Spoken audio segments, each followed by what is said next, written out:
Hola, buenos días. Bueno, no sé si son buenos para todo el mundo, pero lo vamos a intentar.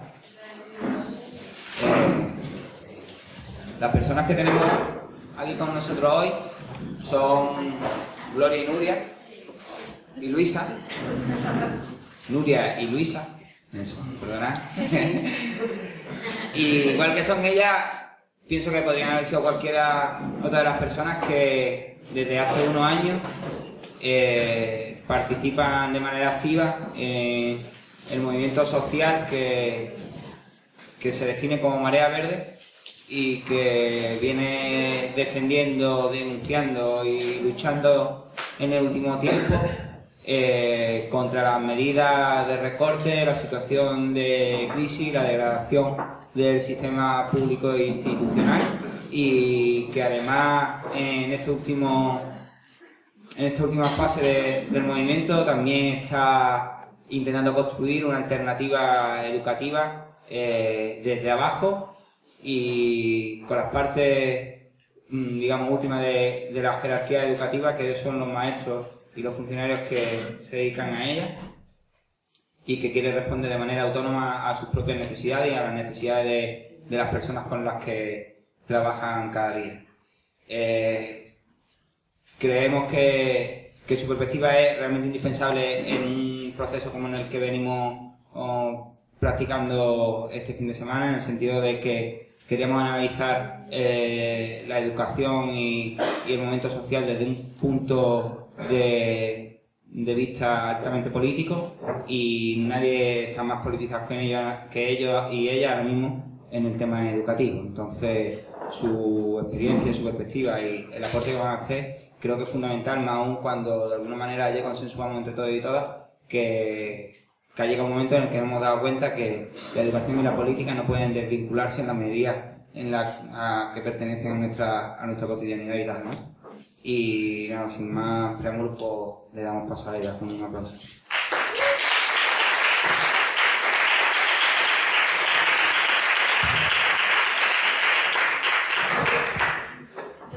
Que me llamo Luisa, soy profesora, pero soy interina, es decir, que no tengo una plaza fija, voy cambiando de instituto, lo cual a veces también te da la posibilidad de ver muchas más, o sea, diferentes ventanas, por decirlo así, ¿no?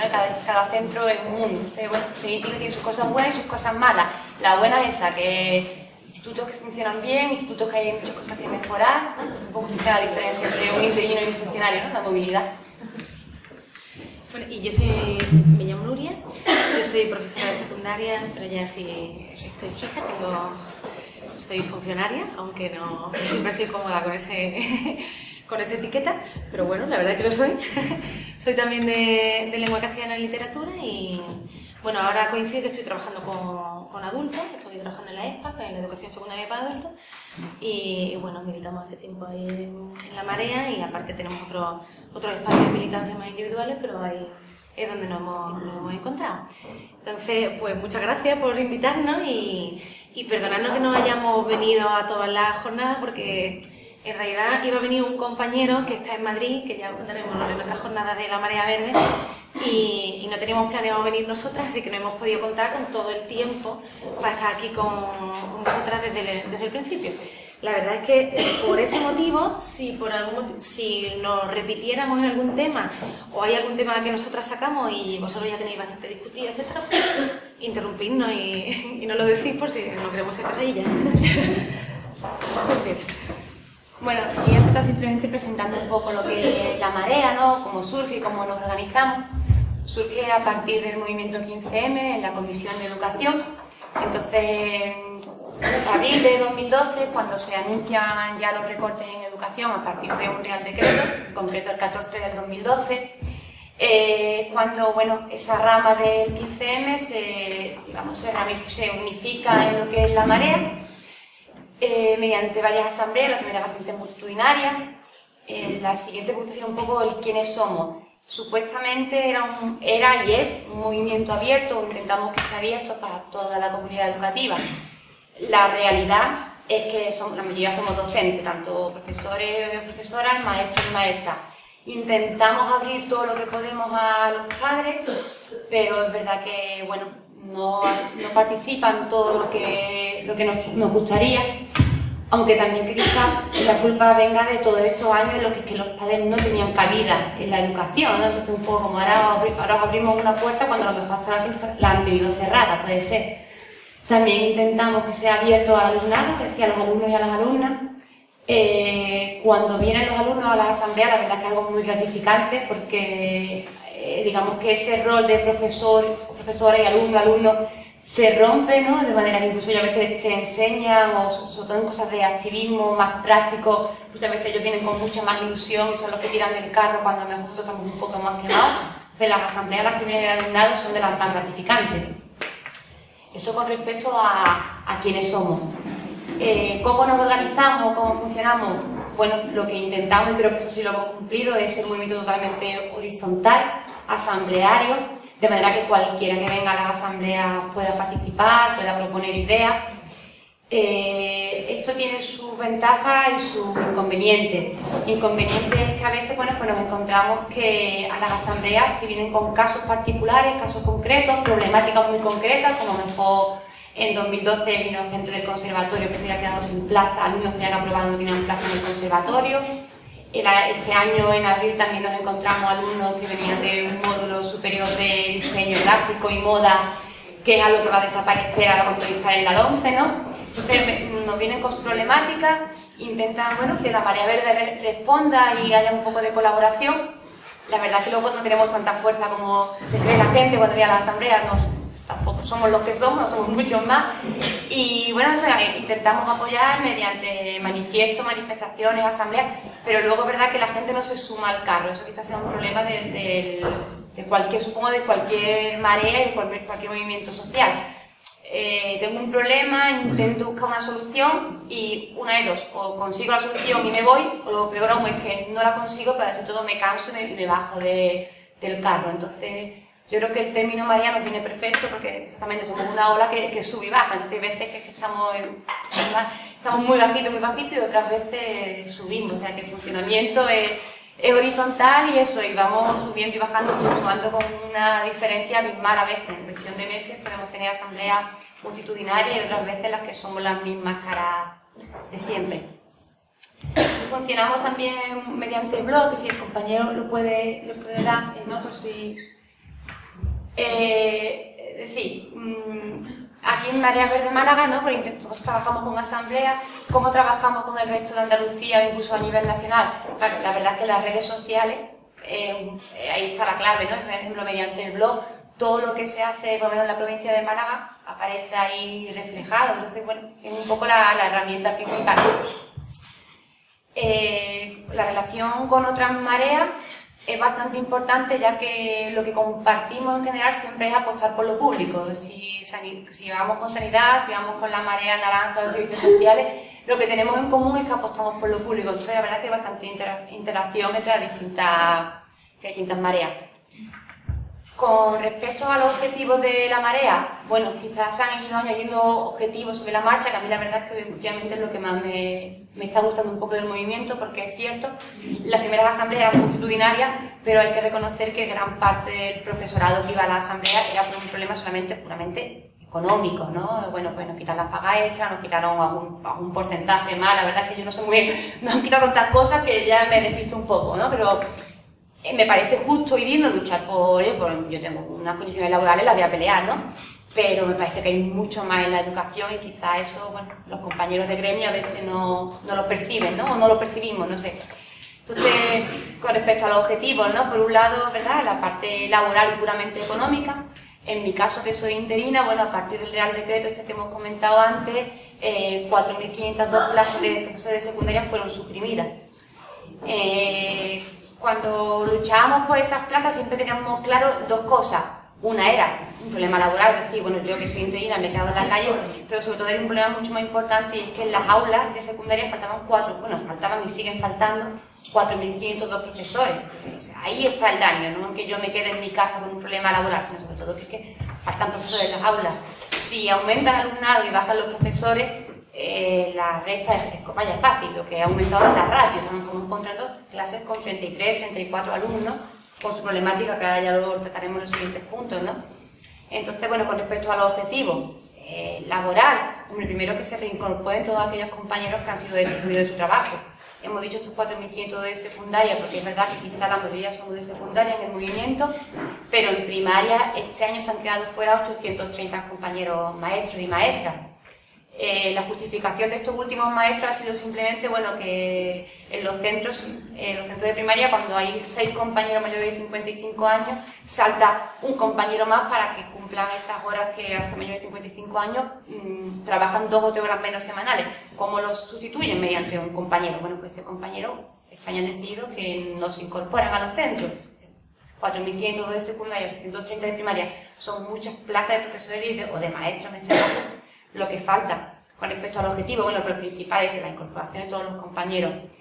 Otro objetivo, claro, de la Marea Verde, bueno, luchar contra la LOMCE, que la compañera va a ser más que explique todo lo que acarrea la LOMCE, ¿no?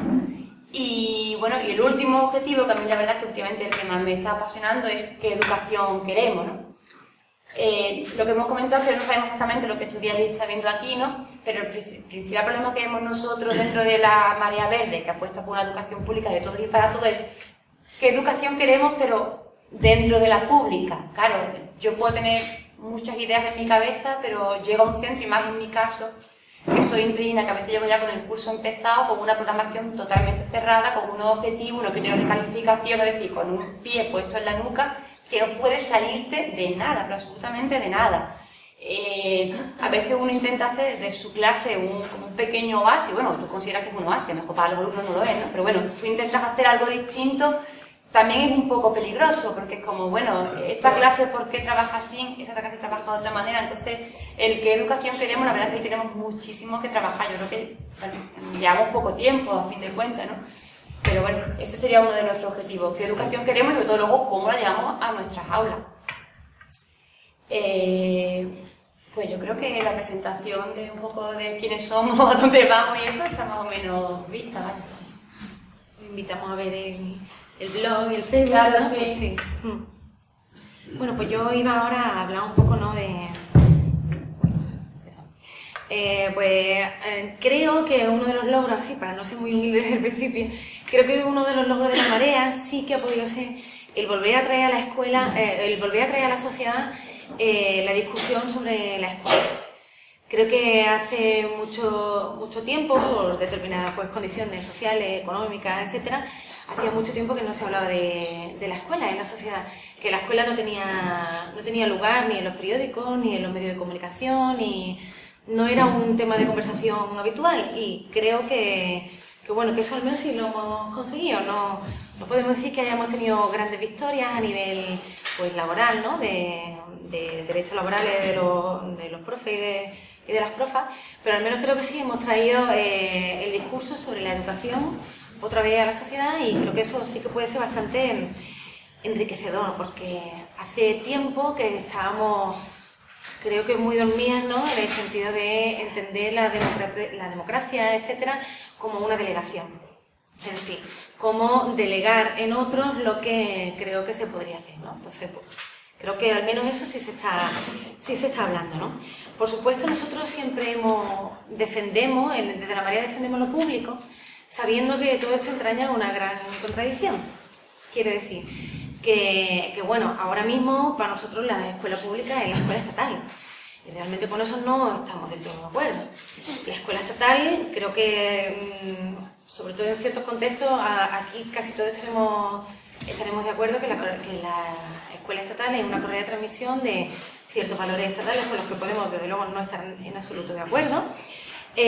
Bueno, pues supongo que sabemos que la escuela estatal es un espacio mayoritariamente autoritario, que la escuela está hiperreglada, en el sentido de que, lo que decía la compañera de el pie en la nuca, ¿no?, de que nos encontramos con una cantidad enorme de normas, reglas, decretos, etcétera, que pretenden regular prácticamente toda la labor, y está claro que ese aspecto de la escuela estatal no es el aspecto que nosotros estamos reivindicando. Evidentemente con ese aspecto no estamos a gusto, ¿no? Pero sí es verdad que al menos sí entendemos la escuela pública como un único espacio en el que en realidad y sí verdaderamente puede estar abierto a la diversidad, al encontrarnos todo tipo de personas distintas, con unas capacidades, entre comillas, u otras, o con unos talentos, como dice nuestra nueva ley de educación, que ya os comentaré ahora dentro de un rato, con unos talentos u otros y sobre todo con procedentes de un nivel socioeconómico u otro. Entonces, en ese aspecto sí que defendemos la escuela pública, pues no como escuela estatal, pero sí como un espacio que se puede retomar. Retomar quiere decir reocupar de alguna manera, en el que sí exista una diversidad real y desde el que sí podamos trabajar, ¿no? Porque es un tema que hemos debatido mucho en La Marea, y supongo que vosotros habréis debatido aquí también, el hecho de que, bueno, que hay muchas alternativas muy interesantes, desde fuera de la pública, está claro, pero que se presentan como alternativas privadas. Y en el momento en el que se presentan como alternativas privadas, no siempre todo el mundo puede permitirse pagar una Montessori o algunas de las escuelas alternativas que más o menos ya todos tenemos de los que tenemos cierta noticia, ¿no? Entonces, para nosotros, pues eso, ¿no? Al menos la escuela pública se la puede pagar todo el mundo.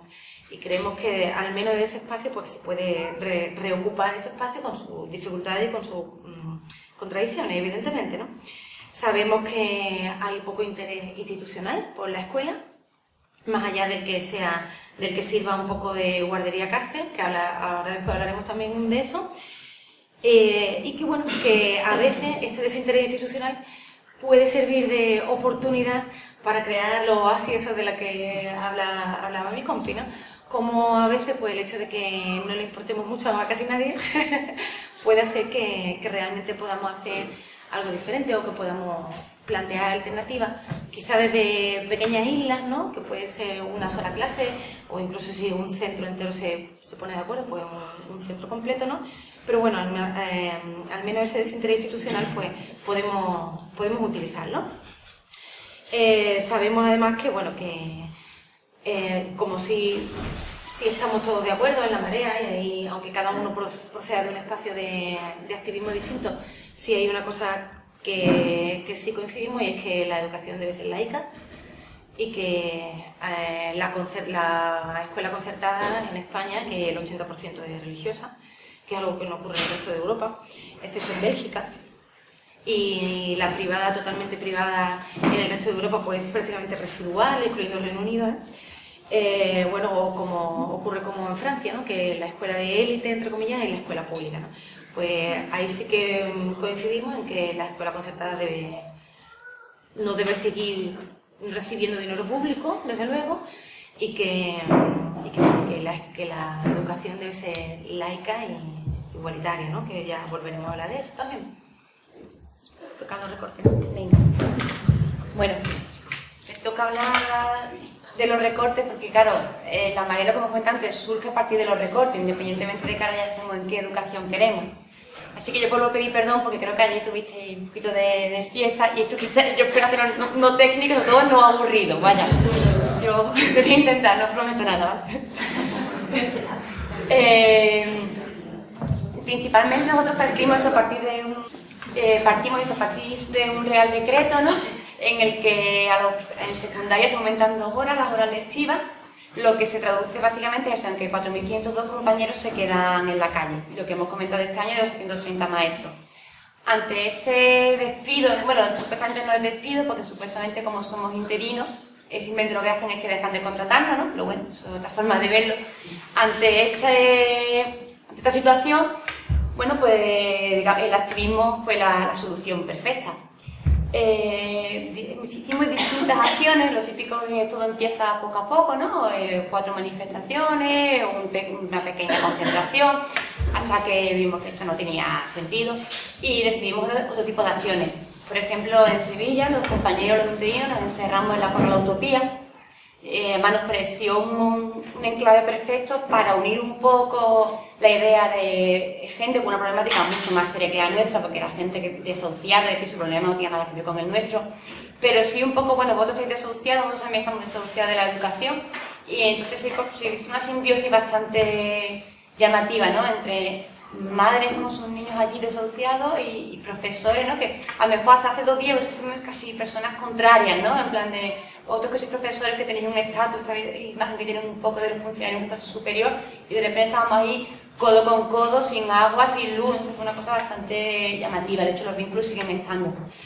Estuvimos una semana de encierro, luego, por ejemplo, hicimos también una marcha de Antequera a Sevilla caminando durante una semana. Ocupamos también un instituto de un barrio obrero de Sevilla, un instituto bueno, que estaba literalmente se caía a trozos. De hecho, cuando estuvimos allí ocupando el instituto, tuvieron que venir varias veces los bomberos, darnos casco. Bueno, aquello fue un poco, era la imagen visual de que realmente la educación pública, lo que dice la compañera, la están abandonando. Es como, bueno, nos da igual lo que hagáis o no hagáis, porque parece como que ya ahí solamente vamos a dejar lo que sobra la sociedad, ¿no? Entonces, bueno, ocupamos el instituto hasta que acabó el curso y claro, nos echaron. También luego, por ejemplo, ocupamos la mediana del frente del Parlamento, delante de la Junta, volviendo a decir, bueno, que seguíamos en la calle 4502, pero me gustaría decir que esto tiene un final feliz, pero no hay final feliz, es decir, esos 4502 hemos vuelto a las aulas, bueno, pero porque el sistema, digamos, ha habido jubilaciones y han tenido que entrar profesores, pero esa cifra sigue estando, ¿no? Es un poco triste, sobre todo porque pasa un poco desapercibido, cuando verdaderamente es que faltan profesores en las aulas. La lectura que tiene esto no es simplemente que haya compañeros en su casa que no estén trabajando. La lectura es que en la escuela pública tú puedes tener un primero de la ESO, por ejemplo, con 34 alumnos, y a lo mejor 3 de ellos, bueno, no es un ejemplo, no es hipotético, es real, vaya, 34 alumnos en los cuales 3 de ellos tienen TDAH. También había que hablar de hasta qué punto la TDAH existe, no existe, o son alumnos a los que no les hemos sabido dar una respuesta o su sitio, ¿eh? O sea, yo también lo veo así. Pero el caso es que hay una realidad, ¿no? Que tú tienes 3 alumnos a los que ya es muy difícil trabajar con ellos. Y un alumno con Asperger, que este fue el año pasado uno de mis cursos. Entonces, ya os digo, yo también lo del TDAH también lo veo así, ¿no? Me parece un poco una excusa tal, pero bueno, la realidad era esa. Es imposible trabajar, o sea, es imposible. Sí, trabajamos, ¿no? Pero no puedes dedicarle el tiempo a ese alumnado con 34 alumnos en un aula. Y luego otro problema es que literalmente no caben. Entonces, bueno, el tema de los recortes, si ya de por sí la educación pública, lo que comenté, ya tiene muchos lastres, ¿no? Totalmente repetimos un modelo impuesto, es que encima repites un modelo impuesto y encima cada vez con menos ventajas, ¿no? Con menos recursos, lo cual hace que sea aún más complicado. Y lo cual hace que aquellos profesores y profesoras que a lo mejor hasta hace un tiempo intentaban hacer algo distinto en el aula, se encuentran con una realidad en la que han tirado la toalla. O sea que esto se ha vuelto un poco en contra, es decir, compañeros que antes mejor trabajaban por proyectos o trabajaban otro tipo de habilidades, han pasado a ser el típico profesor o profesora. Básicamente el que llega y lee el libro, que quizá lo que siempre se nos ha echado un poco en cara, ¿no? En la pública, ¿no? Es que el profesor llega y lee, ¿no? Y es cierto, yo también lo veo y sé que es así, pero el problema de los recortes es que influye verdaderamente en el aula por eso, profesores que han tirado la toalla, se han dejado un poco arrastrar por esto. Hablando de los libros de texto, la Marea Verde también estamos intentando, a partir de qué educación queremos, hacer nuestros propios libros de texto y abandonar todo este mundo de las editoriales, ¿no? Que claro, si de por sí ya en el instituto tú entras y tienes una programación con unos contenidos, os voy a contar lo que ya sabéis, encima no es que tengas unos contenidos de programación, es que tienes un libro de texto que tienes que seguir. Un libro de texto que encima normalmente el departamento elige un libro u otro porque te regalan un portátil, te regalan un iPad, bueno, es vergonzoso. El tema de los libros de texto es vergonzoso, la verdad. Los contenidos están totalmente enmarcados, incluso politizados. El año pasado, gracias a que estábamos muy pendientes a esto y porque tuvo repercusión, coincidió que fue algo muy concreto, tuvo mucha repercusión. Supongo que recordáis ¿no? En el que venía que Antonio Machado, Lorca, ¿no? Había muerto, ¿no? Se murió. Hombre, sí, pasó a mejor vida, ¿no? Le faltó un poco. Entonces, bueno, la idea de hacer nuestros libros de texto, claro, con nuestros materiales, o simplemente eliminar los libros de texto, ¿no? Y poder trabajar. Si no tuviésemos un libro de texto tendríamos muchísima más libertad. La lucha de los libros de texto, ahí estamos. Lo que pasa es que es cierto que es complicado eliminar el libro de texto en la escuela pública, es cierto, pero bueno, ahí vamos. Siguiendo con esto de los libros de texto, que todo está impuesto, tenemos las pruebas de diagnóstico o las pruebas escala en primaria. Las pruebas de diagnóstico hace 2 años, creo que fue, sí, se paralizaron porque, bueno, mediante los paros parciales que hicimos con la Marea Verde, claro, no había profesores que pudiesen vigilar. Bueno, las pruebas de diagnóstico sabéis lo que son, ¿no? Estas pruebas que luego se hacen un ranking, ¿no? Las pruebas de diagnóstico, más algo brutal. Primero, la Junta siempre se fue diciendo que no se crea ningún ranking, porque es cierto que no se publica un listado, pero los directores saben los resultados de su centro, entonces siempre es esa lucha de quedar por encima, ¿no? Preparar unas pruebas, primero externas, que la hace una agencia externa, que por cierto la pagamos todos, con un presupuesto a lo mejor de 2 millones de euros al curso, solamente un curso son 2 millones de euros, pero bueno, eso ya es otro tema. Pero eso, las pruebas son totalmente externas y lo peor de todo es que están dirigidas a un sistema totalmente productivo, es decir, el tipo de prueba no, o sea, todo lo que sea artístico o sensible, todo eso está fuera, ¿no? Es algo muy productivo, es decir, este nene mañana va a poder trabajar en una cadena, pues entonces venga, estupendo, ¿no? Entonces, las pruebas de diagnóstico... A ver si puedes explicar un poco más de la prueba de diagnóstico, porque no sé, cada vez no entiendo lo que Vale. Bueno, las pruebas de diagnóstico son unos cuadernos, ¿vale?, que reparte la Junta de Andalucía en todos los centros. Supuestamente antes, en un principio, era algo que venía totalmente sellado, solamente se abría el día concreto, ¿no? Bueno, pues ya últimamente llegaban al instituto incluso 2 semanas antes. A veces el director decidía, bueno, el director, la jefatura, quien sea, decidía abrir los sobres y preparar esas pruebas con sus niños. Es decir, abandonamos todo lo que estamos estudiando y nos centramos en estas pruebas. ¿Qué tipo de contenido? Bueno, contenidos matemáticos, también hay contenidos de lengua, existen las asignaturas instrumentales, pero lengua desde un punto de vista totalmente memorístico, es decir, nada de bueno, que sepan leer, escribir, no, totalmente memorístico y productivo. Entonces, lo que comentábamos del ranking, cierto que luego no hacen un ranking porque no comparan un centro con otro, pero cada centro sabe cuáles han sido sus resultados, ¿no? Y de hecho es algo como que luego venden mucho, ¿no? Tuvimos tales resultados en las pruebas de diagnóstico. Eso es en secundaria. En primaria tienen las pruebas de escala, que básicamente es lo mismo. Esto también tiene otra cosa de las pruebas de diagnóstico, sobre todo de las pruebas de escala, que están en primaria, que los nenes son aún más pequeños, es que pueden durar incluso 2 horas. Y son 2 horas que los nenes no pueden salir del aula, se quedan sentaditos escribiendo. Entonces, como, bueno, esto es lo que vosotros queréis, es un poco...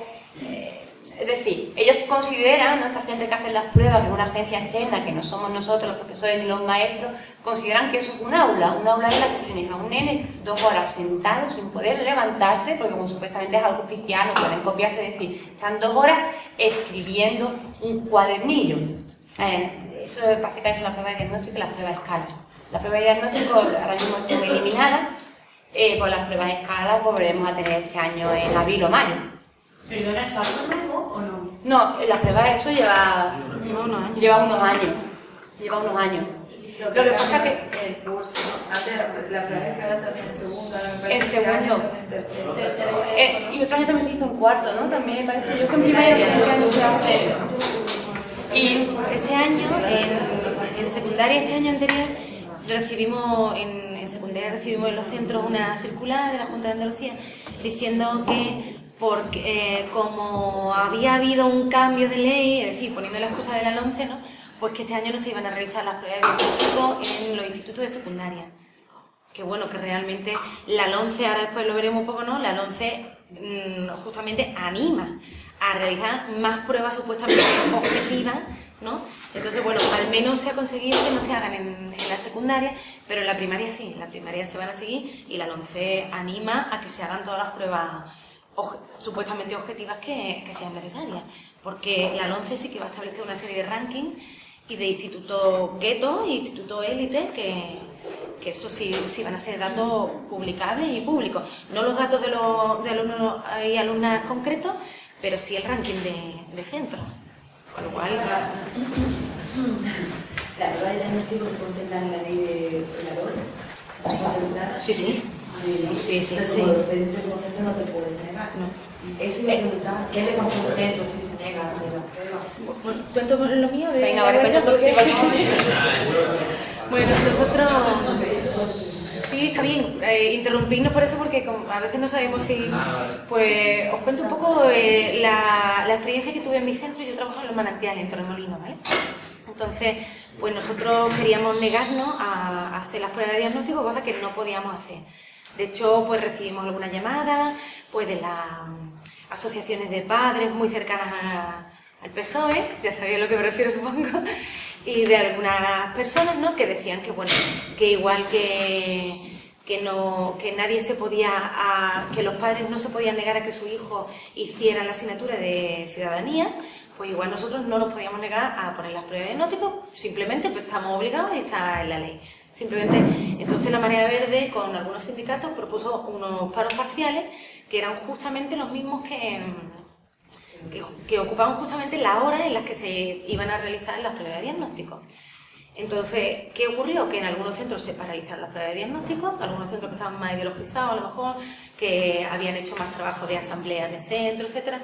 En algunos centros no se hicieron, y no se hicieron porque no había profesores que las hicieran, porque estaban en su derecho a huelga. Pero, por ejemplo, en mi centro lo que ocurrió fue que se nos prohibió nuestro derecho a huelga. Directamente, la directora de nuestro centro, después supimos que había habido presiones desde la inspección para que las direcciones de los centros nos presionaran para que no hiciéramos esa huelga, ¿no? Entonces, nosotros directamente, además que yo fui una de las afectadas, la directora primero nos dijo que esa huelga no estaba aceptada. Nosotras, pues otra compañera y yo, sobre todo, pues le pasamos la convocatoria que estaba en fecha y forma, según diferentes sindicatos, que eran los que habían convocado, y aún así, pues ella puso varios anuncios, cartelitos en la sala de profesores, y diciendo que esa huelga no era legal. De modo que nosotros el lunes a primera hora nos encontramos con que la directora nos dijo que si hacíamos huelga nos ponía una falta justificada, lo cual podía ser motivo de expediente sancionado. Por lo tanto, nosotros nos fuimos a clase. ¿Por qué? Que nos fuimos a clase, porque bueno, nos lo había dicho nuestra superior, ¿no? Y luego fuimos a clase, no hicimos la huelga, pero con un poquito de mala intención, en el sentido de que nosotros fuimos a clase, no hicimos huelga y después el hecho se denunció. Y hay una sentencia ahora mismo a nuestro favor, que se vulneró gravemente nuestro derecho a huelga, etcétera, ¿no? Ahora mismo tenemos la sentencia a nuestro favor, ya ha salido el juicio, etcétera, y se nos ha dado la razón, pero la realidad es que la dirección del centro no ha sido sancionada, de ninguna manera. El juez nos ha dado la razón, ha dicho que efectivamente se vulneró nuestro derecho a huelga, que se vulneró uno de los derechos fundamentales de la Constitución, ¿no? Un derecho además que está especialmente protegido en la Constitución por nuestro pasado. Y bueno, que sí, que se vulneró nuestro derecho a huelga, pero no hay sanción a la dirección. Yo estaba pensando, si ella dice que no, pero sabes que sí, y no vas, que no puedo hacer nada. Como yo te puedo matar injustificada, tú puedes preguntar por qué se mata para justificar.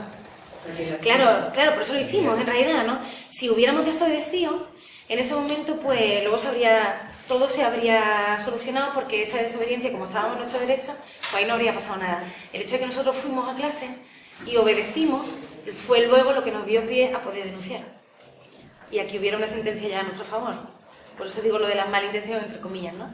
Porque bueno, al menos pues esa sentencia sí que le dimos publicidad desde la Marea y tal, ¿no? Y bueno, de eso demuestra que ahí hubo presiones desde la inspección, desde la Junta de Andalucía, para que se estorbara esa huelga lo máximo posible, para que se realizaran las pruebas de diagnóstico. Unas pruebas que son supuestamente objetivas, que ya sabemos que eso no es real, porque no somos todos iguales, y nuestras alumnas y nuestros alumnos no son iguales, no es igual el contexto socioeconómico, ni cultural, ni personal, ni nada de eso, ¿no? Entonces, es aberrante que todos nuestros alumnos y nuestras alumnas tengan que hacer los mismos ejercicios, las mismas pruebas, que tengan que quedarse sentados y no puedan salir, y que a todos se nos intente medir por el mismo rasero, ¿no? ¿Y no se puede reclamar una sanción? Bueno, ahora estamos en el proceso de... Ella tiene ahora la posibilidad... Bueno, la administración tiene la posibilidad de apelar. Estamos en ello todavía no sabemos si... Sí, estamos en proceso, no sabemos si ella ha apelado o no ha apelado, y ya veremos a ver qué ocurre. Pero la realidad es que sí, cuando a veces pensamos que las huelgas no sirven para nada, pero bueno, a veces sí pican y hacen un poco de daño, ¿no? Un precedente también. Claro, y un precedente fantástico también, ¿no? Y el hecho de que haya molestado tanto, bueno, pues quiere decir que igual... Un poco de victoria, ¿no? Sí, una mini victoria, a ver en qué queda, ¿no? Pero... sí que sí. Lo de las pruebas de diagnóstico es como lo del coeficiente intelectual, como la prueba que hacían de coeficiente intelectual. No sé, yo es que recuerdo que en mi colegio se hacía una prueba que pues eso evaluaba, ¿no? Como tú a lo mejor pues, el lenguaje, un montón de cosas, un montón de áreas.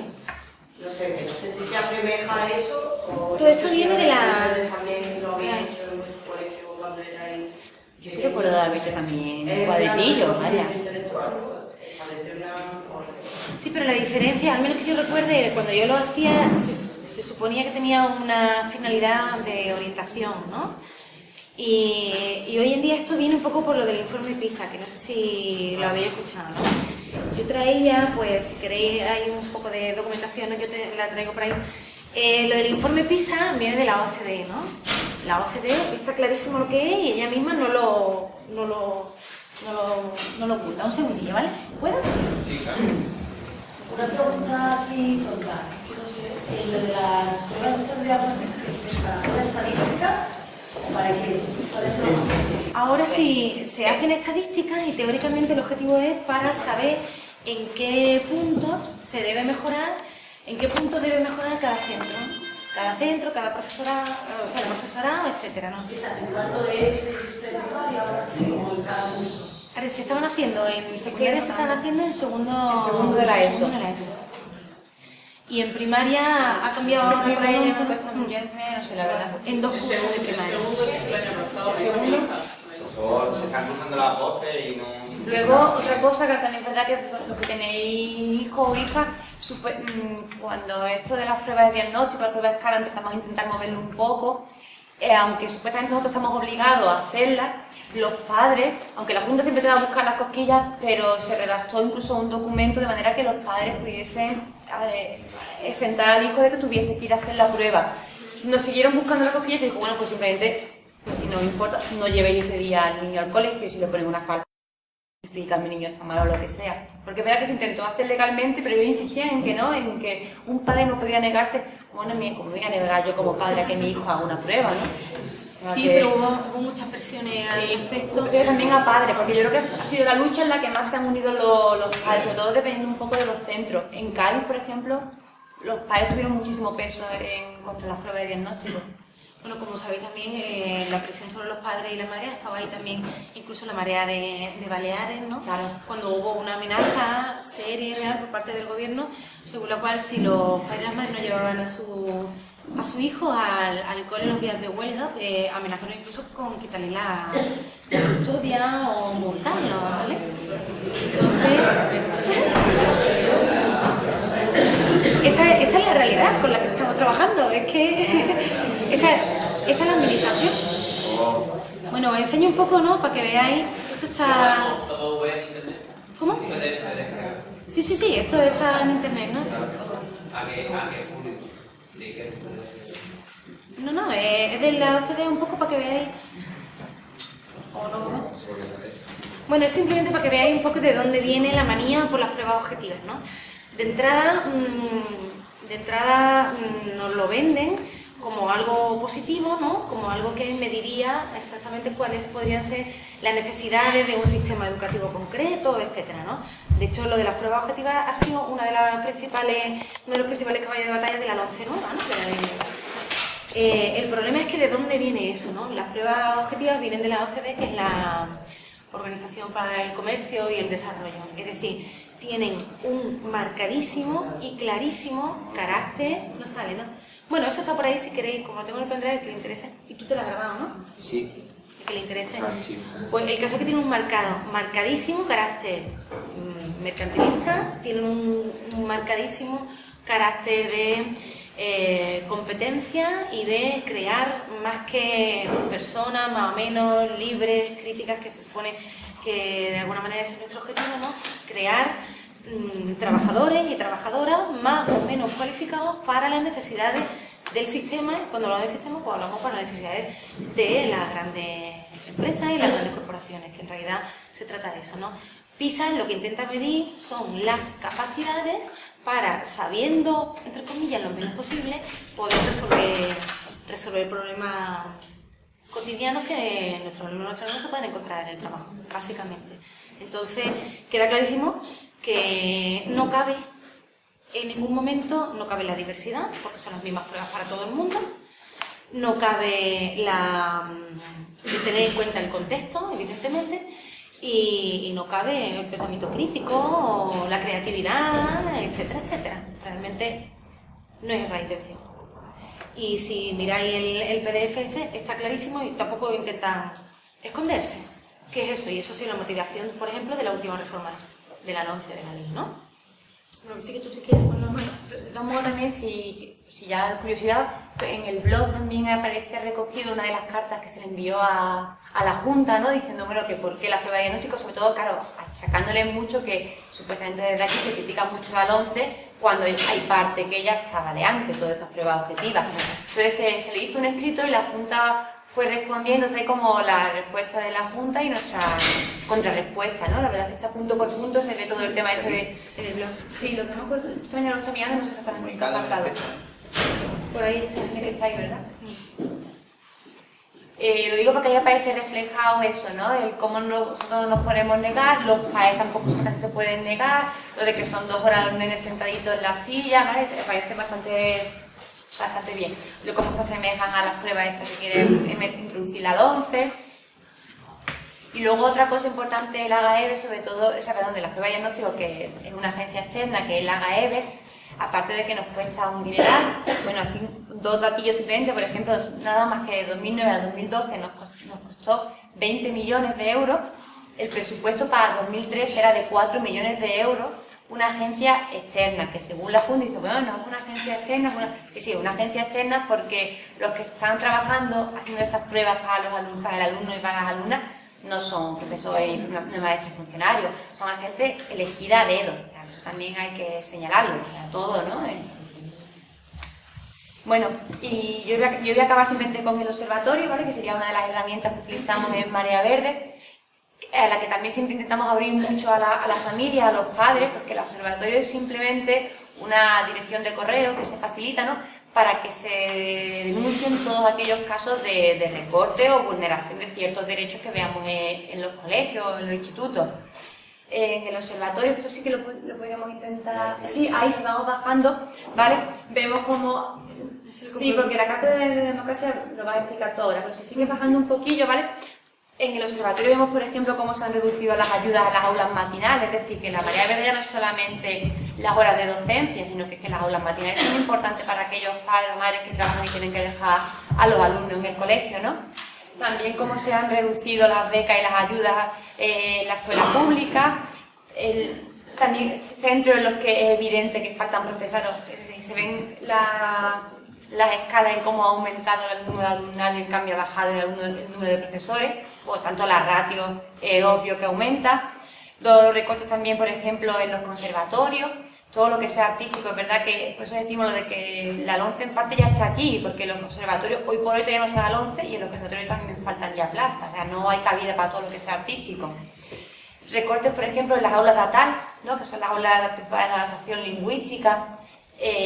Hasta ahora, antes de que hubiese estos recortes, ya de por sí los maestros o los profesores de ATAL eran menos de lo necesario, ¿vale? Porque yo he tenido alumnos a los que verdaderamente es que en clase yo decía, es que necesito que este alumno tenga un ATAL aquí con él más tiempo, porque es imposible, o sea, una persona que lo pueda sumergir en nuestro idioma. Bueno, si antes ya había poco, ya después de los recortes es bestial, ¿no?, la diferencia. Luego también otro alumno muy perjudicado de todos estos recortes son los alumnos con necesidades educativas especiales.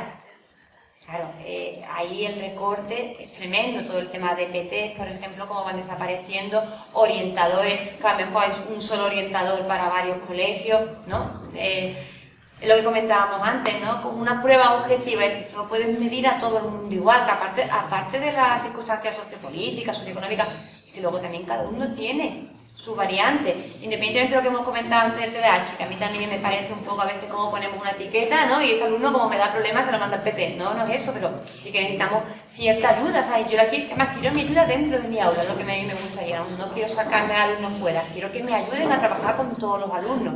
Entonces con los recortes es verdad que es difícil. Y luego otra cosa que también a veces se nos ha achacado un poco a la Marea Verde, surgí de repente, ¿no? Antes de que recorte, antes de que recorte, y yo la LOE y la LEA tampoco me gustan, eso también tengo que dejarlo claro, que no solamente voy contra la 11, que tampoco me gusta lo que hay, ¿no? Pero claro, si antes estábamos mal, es verdad que ahora parece como que estamos aún peor. Entonces, bueno, el observatorio la verdad es que está bien si le queréis echarle un vistacillo y sobre todo, bueno, pues si tenéis hijos, hermanos, lo que sea, que estén en centro y conocéis recortes, la verdad es que esa información nos viene estupendamente, porque siempre hay que estar como desmintiendo todo lo que la Junta o el Estado diga, ¿no? Me da igual el partido el sitio, ¿no? Entonces siempre es como, no hay recorte, no, mira, pues toma, aquí reflejado, ¿no? Cómo faltan profesores, ¿vale?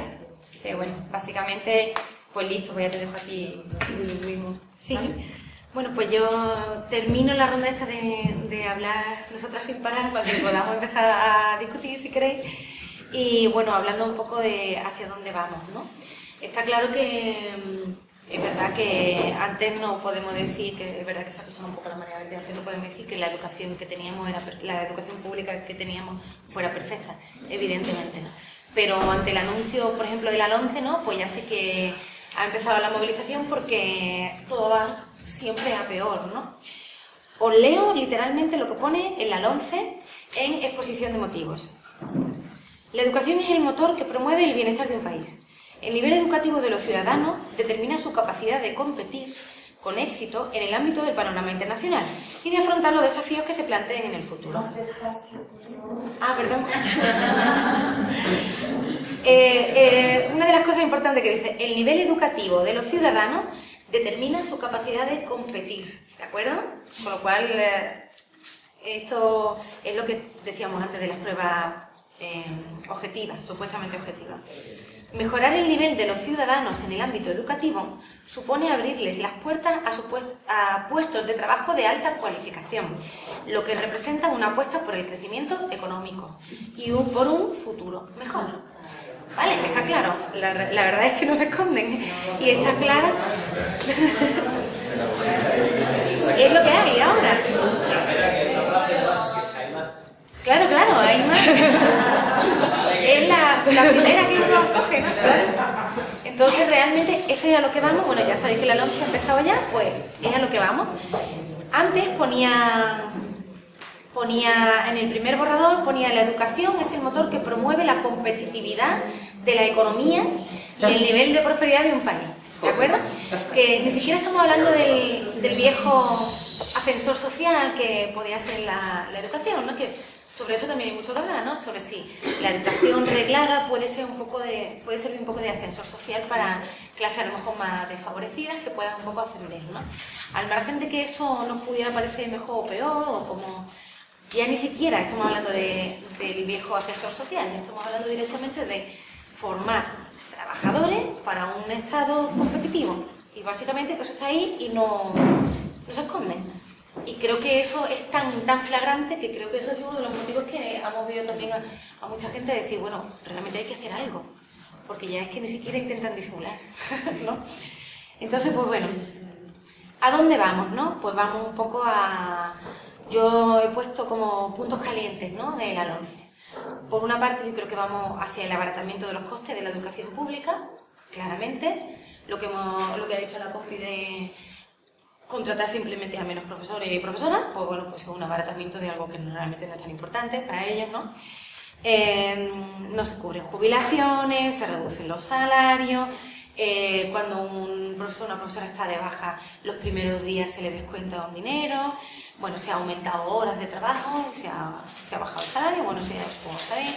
Ha aumentado el IVA del material escolar, que antes estaba en un 4%, pues ahora nuestro alumnado paga un 21% del material escolar, que no está mal, del 4 al 21. Y bueno, al haber menos profes y menos profas, pues hay más alumnos por clase, con lo cual puedes dedicarte menos a tu alumnado. El segundo punto caliente de la LOMCE es poner trabas. Ya no solo poner trabas al acceso a la educación. Poner trabas. ¿Cómo? Pues bueno, pues supongo que sabéis que simplemente se van a poner una serie de reválidas. Nos han vendido que se acaba la selectividad. Bueno, sí, se acaba la selectividad porque van a poner reválidas. Entonces va a haber reválidas en primaria que no van a tener una finalidad de cortar el acceso, pero sí van a tener una finalidad de establecer ranking. Y va a haber dos reválidas en los institutos. Una en cuarto de la ESO y otra en segundo de bachillerato. La reválida de cuarto de la ESO puede cerrar el acceso al título al alumnado que no la apruebe. Quiere decir que nuestro alumnado puede haber estado 4 años en la secundaria, más o menos sacando para adelante como ha podido sus cursos, y en un examen perder el derecho al título directamente. ¿No podría volver a hacer la reválida? Puede volver a hacer la reválida, pero claro, ahí se da un punto que todavía queda parte de la ley que no están concretadas, ¿de acuerdo? Que serían las partes que tendría que concretar la administración regional, en nuestro caso la Junta de Andalucía, pero que todavía no la ha hecho. La ley lo que se dice es que se podrá repetir la reválida, pero si el alumno o la alumna ha aprobado cuarto de la ESO, no está claro que pueda repetir. Entonces estamos hablando de un alumno... Claro, no, estamos hablando de un alumno o una alumna que va a estar un año posiblemente sin poder repetir y que tenga que presentarse a la reválida de nuevo un año después. Bueno, parece que estamos abriendo la... No solo, parece que estamos abriendo también el camino a academias privadas. Que es, por ejemplo, lo que pasa en Grecia hoy en día. Parece, no está claro, porque eso está por concretar, pero parece que estamos abriendo ese camino. Tampoco está claro en la ley, porque no hay un proyecto económico. ¿De acuerdo? Sí está claro que esas reválidas las van a elaborar no sé cómo dice exactamente, pero son empresas externas. Empresas. Sí, parece ser que abrimos la veda también para que casualmente nuestro ministro de Educación procede de la empresa privada de evaluación y entonces parece ser que abrimos el camino también a que sean empresas privadas las que elaboren esas pruebas por un módico precio, supongo, y que seamos luego el personal que ya hay en la administración los que corrijamos, igual que en la... Se ha dicho que posiblemente los profesores y las profesores corregiremos pruebas que no sean reválidas, que no sean de nuestros centros, o que corrijamos a ciegas o algo así, ¿no? Entonces, pues bueno, posiblemente sea más trabajo para nosotros, bueno, pero posiblemente también sea modelo AGAEB, es decir, una agencia externa, con esto de externa nos van a vender que va a ser, por lo tanto, objetiva e igualitaria para todos, con lo cual sabemos que también es mentira, pero como dice la compi, siempre tenemos que estar desmintiendo la propaganda, entonces posiblemente va a ser eso, agencias externas que van a cobrar un pastón por hacer un examen y elaborar un examen que luego tendremos que corregir nosotros y nosotras seremos pues las que tendremos que decidir quién tiene título y quién no tiene título. Se nos pone de nuevo en esa tesitura, ¿no? Claro. El problema es que eso no va a estar claro tampoco, porque nosotros hoy en día también con las pruebas de diagnóstico nos hemos encontrado que hay un enorme control por parte de la inspección educativa de esos resultados. Se están jugando también con el miedo que producen en el profesorado, ¿no? Por el hecho de tener la inspección encima diciéndote que en cualquier momento te puede pedir los exámenes para ver si has corregido conforme a los criterios de evaluación, etcétera, etcétera. Juegan con eso. Yo creo que no pasa nada. Si uno coge y dice 10 a todos, creo que no pasa nada. Pero sí puede pasar en el sentido de que al menos sí te asustan al respecto. En el momento que te asustan, pues ya no puedes pedir que vayamos todos a una. Claro, también nosotros ponemos 10, ¿no? Y a lo mejor otro profesor no lo hace. Sabéis que eso va a ser nuestra discusión, de verdad, eso siempre lo estamos planteando. ¿Cómo imparte justicia? ¿No? O sea, te puedo impartir justicia con mi grupito que tengo aquí, pero... ¿En primaria no hay también unas reválidas? En primaria hay reválidas, pero no tienen carácter de cerrarte el ciclo. Son solamente creación de ranking. Que ya faltaría más, ¿no? Pero ya de por sí suponen ya de que no de sí. Además, la ley especifica claramente que sí se pueden establecer listados de centros y que según eso sí lo dice claramente la ley, según los resultados obtenidos por los centros, así podrá ser la dotación económica que ese centro reciba. Eso en Madrid hace tiempo ya que sí. Pues está claramente en la ley ya establecido. Madrid siempre es el laboratorio. Vamos a intentar escuchar. Ya ha pasado una cosa muy curiosa que en el fondo es lo que ellos están esperando, que los colegios que son, digamos, afines a la administración, estamos hablando de colegios muy chungos, de Opus, de gente, ¿sabes? A esa gente se le proporcionan los exámenes para que queden en todo lo alto, de una manera de intentar desvirtuar la educación pública. Yo creo que los públicos tengan lo mismo, o sea, falsear la medida, que eso ocurre en Estados Unidos y aquí va muy bueno. O sea, si tú lo que quieres es dinero, pues falsea, ¿no? Claro, entraremos en la gran pantomima, a lo mejor, ¿no? Pero bueno, claro que realmente... Hay un ejemplo muy significativo también a raíz de lo que estoy hablando, que es un colegio público que hay en Madrid, un colegio referente, ¿no? Que al principio, los primeros años que se hizo esta prueba en sexto, pues los profesores dijeron que tal, así se decide todo el colegio, entonces no se hizo y se le explicaba al inspector por qué no se hacía, ¿no? 2 años después dijeron que no podía ser, que había que hacerla, tal, entonces todos se pusieron malos, ese día no vino nadie de sexto, ¿no? Entonces al año siguiente fueron a traición. Fueron los inspectores a traición a sacar el examen, sacaron a los profesores del aula, ¿no? Y hicieron el examen. Y los chavales lo hicieron bien, ¿no? Y aún así era como, ¿por qué no queréis que esto se haga así y tal? Y pero no es que nosotros como profesores no queramos, es que el contexto educativo, los padres, los alumnos, hemos decidido que esto no es un baremo que no sirva y que no se hace, ¿no? Pero aún así lo buscan. Fueron y sacaron al profesor del aula, que de hecho ahora, claro, ahora están viendo si eso es realmente legal o no puedes sacar al profesor del aula y meter ahí un tío que encima lo que estáis diciendo, que es una empresa externa, una gente que no sabe qué pasa, ¿no? ¿Vosotras queréis seguir con la presentación y luego hacer el turno o queréis A mí me parece bien que hablemos. Vayamos, sí, a mí también. ¿Qué te parece? No, yo sí. Entonces vamos poniendo turno, ¿vale? Al saber todo esto, ¿qué estrategias tenéis? Bueno, eso es... Esa es la pregunta. No queremos turno de plata.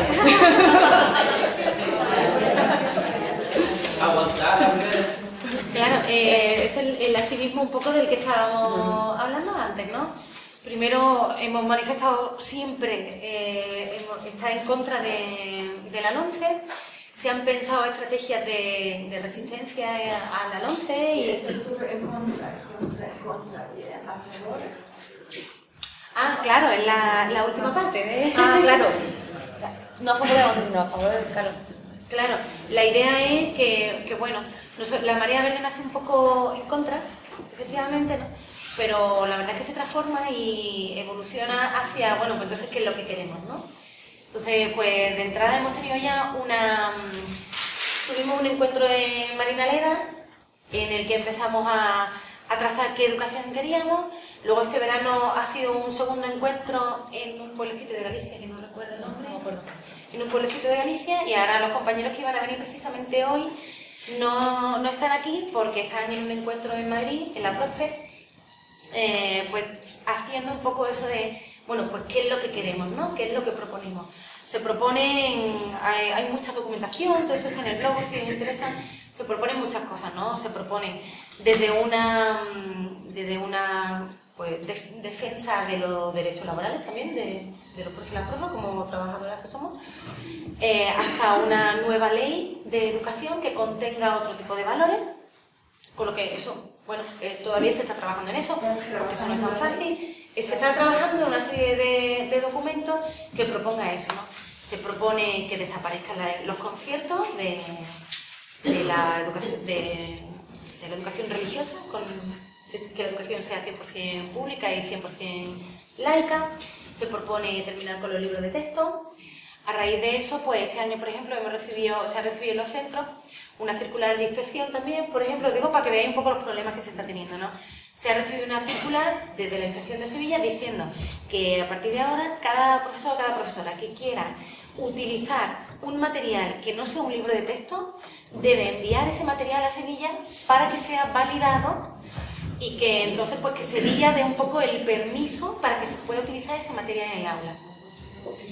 Afortunadamente, la parte buena esa de que a nadie le importa esto mucho, que no se le ha hecho mucho caso, ¿no? Que decía por eso un poco lo de aprovechar las lagunas esas de bueno, a casi nadie le termina importando esto, entonces siempre uno puede encontrar espacios de libertad en esa indiferencia, ¿no? Pero bueno, desde la administración siempre se ponen problemas. Y luego, evidentemente, se están trazando una forma, también hablando ya directamente de metodología, ¿no? Pues se está proponiendo una metodología que no sea autoritaria, pero bueno, supongo que eso había hablado vosotros ya mucho, ¿no? Entonces hay muchísimo material ahí en el blog, ¿no? De terminar con eso, con la metodología la metodología memorística, la metodología de evaluar por un examen, cosas muy... ¿Cómo? Que dice con hablando de lo malo. que no sea así, sino que... ¿Qué queremos?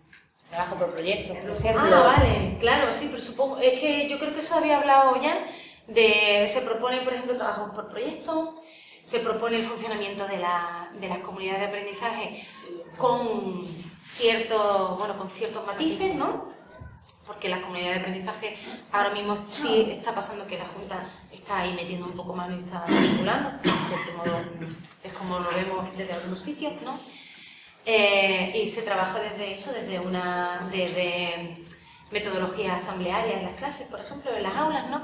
En el que el alumnado pueda decidir qué quiere aprender y cómo quiere aprenderlo. Eso en primaria a veces es más fácil que en secundaria, porque en secundaria hacemos una hora y volvemos, pero bueno, pues eso, desde asamblea, desde proyectos, desde que no es fácil, pero bueno, que el profesorado de un centro nos pongamos de acuerdo para trabajar, por ejemplo, en proyectos concretos, comunidades.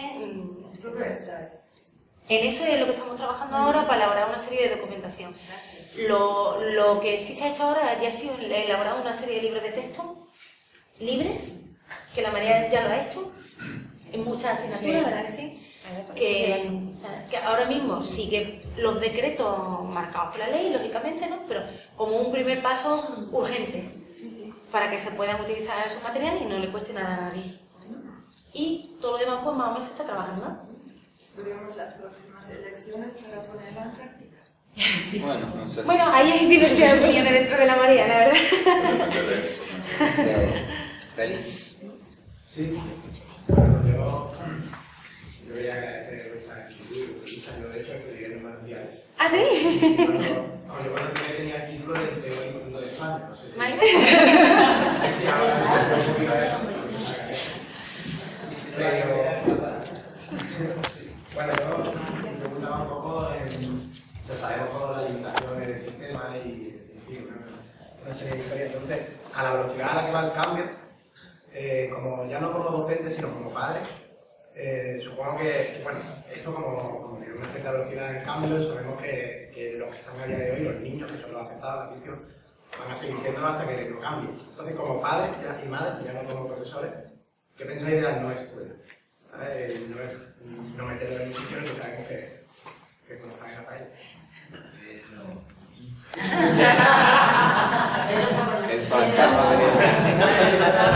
Pues la verdad es que esta mañana veníamos en el coche, hemos hablado mucho sobre eso, la verdad. Yo esto no te voy a hablar como María Verde, porque yo por lo menos yo nunca esta pregunta tal cual, que como, o sea, lo que yo sí he puesto por la escuela y yo que sé, el tema de la socialización me parece muy muy importante. Yo te voy a poner un ejemplo ya muy personal, ¿vale? Porque voy a salir un poco de... Yo tengo un hermano con síndrome de Down y bueno, pues en un barrio peculiar, vamos a decirlo, ¿no? Y bueno, nos metimos en el colegio público, mejor, peor, yo no lo sé, pero mi hermano iba por el barrio y ya no era el niño con síndrome de Down, era José, que está conmigo en mi clase. Entonces yo sí que apuesto mucho por la clase, por el grupo, la verdad. Que lo del grupo también tiene ese matiz un poco negativo, ¿no? Es como la manada, ¿no? Es como, ay, que ya no está el individuo, puede ser. Pero yo personalmente, yo sí apuesto por el aula. Claro que hay muchísimas cosas que mejorar, sobre todo desde dentro, que lo que veníamos hablando hoy en el coche, como yo a veces muchas veces lo pienso, digo, todo esto está muy bien, ¿no? Pero luego llevarlo al aula es complicado. Pero así todo, yo personalmente, yo sigo apostando por el aula, yo sí. Y también veníamos diciendo un poco, ¿no? como la escuela como socialización, la escuela también como espacio en el que nuestros hijos o nuestras hijas, ¿no? Se pueden encontrar con una diversidad y con una variedad que no encontrarían pues, en un espacio más pequeño, ¿no? Y a mí también me parece importante. Yo tengo muchos problemas con el tema de que en realidad estamos trabajando, como he dicho, ¿no? En una escuela estatal. A veces lo estatal se come más a lo público, en fin, que todo eso habría mucho que hablar, ¿no? Pero a mí sí me parece importante por el tema de la socialización, por el tema de la diversidad, de que nuestros hijos y nuestras hijas se encuentren con gente de todo tipo, ya no solo como compañeros y compañeras, sino también de maestros, de profes, ¿no? Siempre. Y bueno, y luego hace poco teníamos una charla también, estábamos hablando de pedagogía libertaria en otro espacio de activismo, ¿no? Y bueno, y un compañero decía que este compañero es anarquista y estudió en Los Olivos, es decir, con los curas agustinos. Y entonces, de alguna manera, él daba las gracias, entre comillas, a su cole. Fijaos que puede parecer una contradicción, ¿no? Pero en ese momento, él sí decía que en ese momento el colegio le había dado una alternativa a su espacio familiar, que era un espacio familiar muy religioso y muy represivo. Y que bueno, que a lo mejor en un colegio de curas no es el mejor sitio, ¿no? Pero también no podemos olvidar, muchas veces, como alternativa a la escuela, ponemos la familia. A mí me parece que como alternativa a la escuela, la comunidad es muy interesante, pero la realidad, muchas veces, también lo hemos hablado muchas veces, que hoy en día en nuestra sociedad la comunidad como tal existe muy difícilmente o no existe tanto, ¿no? Y cuando hablamos de comunidad hablamos más de familia nuclear. Realmente desde algunos espacios podemos entender que la familia nuclear también puede ser un espacio de represión a lo mejor, ¿no? Y siempre está, para opinión personal, absolutamente personal, la escuela también te puede brindar otros modelos de relación, otros modelos de comportamiento y abrirte el espacio que no sea solamente la familia nuclear. La familia nuclear, si el niño o la niña tiene la suerte de nacer en una familia nuclear, ¿no? Papá, mamá, a lo mejor el perrito o algo así, ¿no? El hermano y yo, pues si tiene la suerte de haber nacido en una familia que lo vayan a educar con libertad, con autonomía, etcétera, pues es fantástico, ¿no? Pero si no tiene esa suerte, realmente la escuela sí puede servir, creo, como espacio de otros modelos de socialización y de libertad. Y a veces creo que la autonomía de los niños y de las niñas tiene que pasar también por escapar de papá y de mamá todo el rato. Opinión personal, súper personal, que no es marea. Familia del primer estado, ¿no? Yo soy de esa opinión, pero... Vale, pero yo en estos días me ha sorprendido un montón porque, bueno, se habla siempre del miedo al director, a la directora, ¿sabes? Como la indefensión que tenemos, como sorprendente, ¿sabes? Y me sorprende que no rompamos ya con este esquema, ¿sabes? Pero habla un poquito más. Sí, como en el auge tengo. Pero que me está sorprendiendo porque en todos estos días se repite siempre el mismo discurso, ¿sabes? Porque no puedo, porque tengo mucho impedimento de edad y de demás. Entonces, no sé, hemos visto ya, todos tenemos claro que la ley no nos ampara, ¿sabes? Que la ley nos protege un montón. Entonces, no sería una buena acción empezar a hacer cosas al margen de la ley sin tener miedo a no sea posible castigo y demás. Digo que ya, no sé, ya seguro, bueno. ¿Qué? Dentro de la otra. Dentro y fuera, ¿sabes? Claro, que también sería una buena manera de empezar a deslegitimar el poder que tiene sobre la educación. Todo la OCDE y PISA, ¿no? Sería, al final es lo que controla. Yo creo que al final la OCDE es el menor de los problemas. No me malinterpretéis, pero es que da igual, antes de trabajar y controla la educación con unos fines no educativos. Es romper, puede decir, la verticalidad que nos controla nos agrega de una forma brutal, ¿sabes? Y todos y todas sabemos pues, bueno, que la limitación en realidad no es un poco nosotros, ¿sabes? Que por mucho que el director o directora, al final yo tengo que contestar para hacer lo que no pasa nada el código, ¿sabes? Que luego tiene su repercusión, obviamente, pero ya, no sé, va a haber una fusión, o sea, que eso es, ¿sabes? De empoderarnos nosotros como ciudadanos, que somos ciudadanos, no me puede, ¿sabes? Bueno, primero te dirás razón, la verdad, eso es lo primero, ¿no? Ahora hay un punto, por ejemplo, ¿no? Que es un compromiso democrático, ¿no? Por ejemplo, que la LOMCE también lo que trae es que el Consejo Escolar pierda fuerza, si es simplemente un órgano consultivo, ¿no? Y ya no un órgano que tenga capacidad de decisión. Entonces, por ejemplo, estamos... hay una carta de compromiso democrático para que lo firmen... Bueno, da igual, no tampoco. Para que el claustro, por ejemplo, se oponga a esa idea de que trae la ONCE de que ya el Consejo Escolar pierda el poder de decisión. Es verdad que se intenta, pues también que es verdad que nos quedamos muy cortos, cierto. Pero bueno, tú sí quieres explicar un poco más esto, ¿no? Pero por ejemplo, te doy la razón sobre todo porque a veces tampoco sabemos, tenemos miedo a algo que tampoco sabemos exactamente en qué se va a traducir. Es decir, me voy a ir a la calle porque yo voy a decir una cosa. Hombre, yo sinceramente yo tampoco me quiero ir a la calle hoy por hoy, o sea, soy cobarde, la verdad. No me quiero ir porque ya me he ido varias veces, entonces bueno. Pero por ejemplo, antes estábamos con la prueba de diagnóstico, ¿no? Yo soy interina, y yo el 4502, ha dicho que tema pesado, lo puedo repetir 1000 veces al día porque es una cifra que llevo aquí. Entonces, yo tengo una compañera también interina, el año pasado, hace 2 cursos, no me acuerdo, no, el curso pasado 2, le tocó corregir las pruebas de diagnóstico, su grupo tenía que hacerlas, perdón. Entonces, bueno, no sé hasta qué punto, ella también lo repitió mucho, porque lo repetimos, y sus alumnos y sus alumnas, cuando llegaron al examen, lo que respondieron, si no el 90% de la clase, el 95%, era 4.502, en todas las preguntas respondieron 4.502. Entonces, claro, estuvo muy bien, además fue un subidón, porque claro, como ahora con los WhatsApp al momento, ya, ¡oh, tía, eres la mejor! Claro, claro, tuvo que, pasa que la que le cayó, lo que hablábamos antes, cuando ella contó las represalias, digo, yo, ¿en qué mundo estamos, o sea, en qué momento estamos viviendo? De la directora a puertas cerradas, hasta que esta fue más lista y conectó el móvil y dice, está todo grabado, ¿no? Porque fue una acusación, o sea, era como muy directo hacia ella, ¿no? Pero es verdad que estábamos muy asustados, en plan, esta muchacha, pues, oye, y más siendo interinos, que somos totalmente prescindibles. Y la verdad es que luego no le pasó nada, es decir, que a veces también tenemos miedo y tampoco sabemos qué nos pueden hacer. Es verdad que yo creo que cada vez hay que ir un paso más, ahí sí te doy la razón, vaya. Que yo soy la primera que a veces también digo, uy, no sé. Luego también, por ejemplo, esto lo hemos comentado muchas veces, ¿no? Lo de hacer de tu clase algo totalmente distinto, tiene varios inconvenientes, tiene cosas buenas. Algún inconveniente, por ejemplo, que yo veo, es que hay alumnos que cuando tú te vas de la clase, la sensación que sabes que a ellos se le queda es como, me toca la profe hippie, ¿no? Que ha venido aquí, ella tiene su mundo. Entonces es verdad que a veces cuesta un poco, que no me parece mal, me parece estupendo que tengan distintos modelos, ¿no? Porque es lo que ha dicho ella, de la pública. Bueno, tampoco está mal que tenga un profesor facha bueno y que vean que oye, que eso hay también en la calle, que tu jefe va a ser así. Es decir, tampoco lo veo, no me gustaría que a mí me tocara ni a mi hijo, pero oye, que existe, pues súfrelo y intenta pelear contra ello, ¿no? Pero es verdad que a veces también si el hacerlo totalmente distinto a veces también cuesta un poco, porque a ellos también como que está bien porque le rompen los esquemas, que yo si tú que he aprendido hoy el niño, le roto los esquemas, yo me voy a mi casa contenta, ¿no?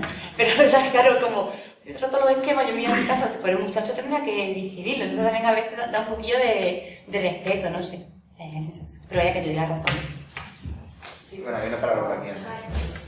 Yo lo que trabajar con la familia y con los alumnos, sensibilizando sobre todo lo que está pasando y si es así, cuál es la respuesta, porque en realidad es un movimiento social como todos los que están surgiendo, ¿no? Y es muy difícil mover la ciudadanía, que no haya miedo, ¿sabes? Y enfrentarte a eso es como un poco derrotador y digo, uy, no me está saliendo, ¿no? Pero ¿cómo hacéis un poco como para que sigáis la lucha y con ganas?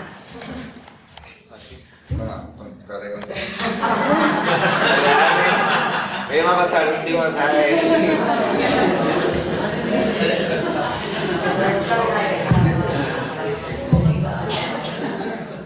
Bueno, eso es complicado, ¿vale? No siempre eso es totalmente fácil. Depende además del centro en el que estés. Como ha dicho ya el compañero, yo por ejemplo estoy en los manantiales, es muy difícil contar con, pues, en ciertos contextos socioculturales es muy difícil contar con la familia. Porque de entrada no va a ir a verte, porque de entrada va a tener muchos prejuicios contra ti, etcétera, ¿no? Entonces eso es complicado, ¿no? En la Marea se están intentando, entre otras muchas cosas, establecer asambleas de centro. No es fácil.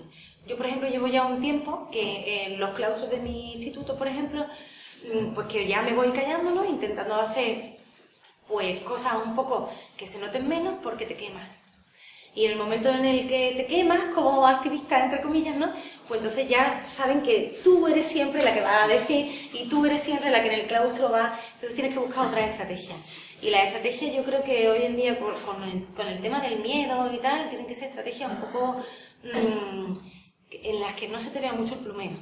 Es complicado, pero... No, es muy complicado, pero entiendo y algunas ya se nos ha visto tanto que ya no me gané de esconderlas, ¿no? Pero el caso es que muchas veces hay que buscar estrategias que sean más sutiles, creo, y que no se te vea tanto por dónde vas, pero que sean más efectivas. ¿Cómo? Porque, por ejemplo, yo estoy quemada en mi instituto, ¿no? Con el tema de, os he contado un poco, ¿no? Con el tema de la denuncia que se puso, con el tema de la huelga. Nosotros en el centro, pues, ahora hemos tenido otro problema, se quiere hacer un viaje, bueno, se hace un viaje de estudios cada año, y ese viaje de estudios les cuesta 1.000 euros al alumno. Entonces, 1.000 euros. 1.000 euros. ¿Dónde va? 1.000 euros. Sí, sí.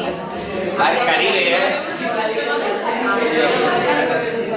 Entonces, estamos, pues, de nuevo, ¿no? Vamos al consejo escolar, hablamos con las madres, son sobre todo madres en el consejo escolar, más o menos las tenemos medio convencidas, no porque nos interesen a nosotros. A mí no me interesa personalmente, bueno, sí me interesa, pero no me interesa personalmente que mis alumnos no se gasten 1.000 euros. Lo que quiero es que, si estoy en un centro público, lo que quiero es que no les cueste dinero a mis alumnos, que puedan ir todos y todas. Que de 130 aproximadamente que hay en cuarto de la ESO, habitualmente van 20. Entonces, mi alumno y mi alumna realmente no tienen mucha posibilidad. Tengo muchos alumnos que no han salido de la provincia de Málaga. Y entonces muchos no van a tener la posibilidad, por su contexto o por lo que sea, de ir a Italia o a Lisboa o a donde sea de viaje de estudio, ¿no? Pues esa es otra lucha que tenemos a corto plazo. Hablamos con las madres, las convencemos. Una me dice, mira Nuria, es que yo, mi niña cuando fue de viaje de estudio, me pasé todo el año haciendo tartas y vendiéndolas, no sé qué. Y digo, pero Reme, es que eso no puede ser así, porque el viaje no hay que ganárselo como si fuera algo a lo que, sino que todos deberíamos tener derecho, todos nuestros niños tendrían que tener derecho a que fuera barato, a que pudieran ir, etcétera. Las tenemos convencidas. Al día siguiente la directora las llama, la invita a un café, mi directora es muy encantadora, no sé cuánto. En el siguiente consejo escolar ya no hay nada que hacer, porque ya se han convencido de nuevo de lo contrario, ¿no? Entonces yo estoy muy marcada y creo que a veces una estrategia más inteligente, por ejemplo, de la que yo me seguía, sería el no marcarse tanto y ir mirando un poco por abajo, ¿no? Y hablando con una madre, y hablando con otra. No, esto no es... Si no es por nada, si es que yo creo... Entonces ir convenciendo poco a poco. No siempre es fácil. Y luego te encuentras centros en los que los padres y las madres son súper cañeras y los tienes para todos. Entonces eso hay que aprovecharlo, ¿no? Pero a veces los que nos señalamos mucho terminamos no siendo efectivos. Y eso es una pena. Es una opinión personal. Yo lo que iba a preguntar, que a raíz de lo que ha dicho ella, que qué tipo de trabajo realizáis a lo mejor con el alumnado, ¿no? En ese sentido de concienciación y de a lo mejor si estáis pensando en intentar alguna movilización en plan unificada del alumnado en sí, ¿no? De que ellos pues vean la necesidad de cambio que hay en ese sentido y de que se movilicen, porque realmente no son ellos los que realmente tienen que tomar parte también, aparte de los padres, el profesorado, pues el alumnado, claro, es la parte afectada también, la afectada. No, por ejemplo, cuando se plantean huelgas, que también ese es un tema, ¿no? A veces las huelgas de estudiantes muchas veces vienen también de una manera muy vertical, ¿no? Como de repente tienes mañana una huelga, el alumno o la alumna no sabe por qué es, pero claro, se traduce en que es un día de vacaciones, ¿no? Entonces, claro, yo ese día sí lo aprovecho y siempre a alguien no mejor, ¿no? Decir, yo siempre digo, yo no voy a decir ni que la hagáis ni que no la hagáis, no cumplido, ¿no? Que si no la hagáis, que por lo menos. Entonces, es verdad que independientemente de eso, se dedican mucho tiempo de la clase a explicar los motivos de la huelga, ¿no? Incluso a hacerles ver un poco por qué esta huelga, a lo mejor ellos en clase, cuando consigues que te hablen un poco, tienen una problemática que a veces sobre la educación, es decir, ¿por qué tengo que estudiar esto? Es como, si yo tuviera la razón, digo, pues fíjate, pues, infórmate, ve, tal, pero claro, otras veces también cae un poco en el saco roto. Sí, yo digo a lo mejor realizar pues eso, ¿no? Asambleas informativas o algo así, en lo que pudieran acudir todo el alumnado, ¿no? Y ver realmente cuál es la problemática. Bueno, estoy en huelga trabajando, ¿no? Y yo también participo del curso Una Huelga y tengo también un centro adulto, también un bachillerato, son chavales un poquito más mayores, y me preguntaban, y yo, pero ven conmigo a la asamblea, ¿verdad? Como que le da un poco de palo, ¿no? Porque un poco de ir con a la asamblea, ¿no? Un poco, como que les cuesta mucho, porque tú eres mi profesor, yo como mi... Y cuando viene, la verdad, es muy gratificante porque a veces a lo mejor nos perdemos mucho en qué educación queremos, tal, la 11, cuando a veces quizás es más sencillo. Se reduce mucho a qué es lo que no quiero, a lo mejor yo aún les cuesta decir qué es lo que quieren, pero bueno, quizás si vamos quitando todo lo que no nos gusta, lleguemos a algo un poco... Claro. Yo creo que sí está cambiando un poco el alumnado en ese aspecto. Yo creo que como realmente son las víctimas y más que lo van a ser, no solo ya de la educación, sino también de toda la crisis que tenemos encima y tal, yo creo que sí hay mucha conciencia despertando, ¿verdad? Sí. A mí me da la sensación de que hemos estado unos años en los que realmente la política no era algo que interesara al alumnado y creo que ahora sí está pasando. Entonces, claro, la idea es siempre contestar siempre a todo lo que te pregunten y bueno, siempre proponer actividades que de alguna manera, sin saber cómo, pues lleven al alumno a decir, ay, ¿esto por qué? ¿No? Y entonces se empieza aquí a decir, pues no sé, pensarlo vosotros, vamos a mirarlo, vamos a investigarlo, vamos a discutirlo. Y a veces lo tienen más claro de lo que pensamos, ¿eh? Claro. Que a veces los tratamos como... Luego también nos comentar que no hacer asambleas en clase.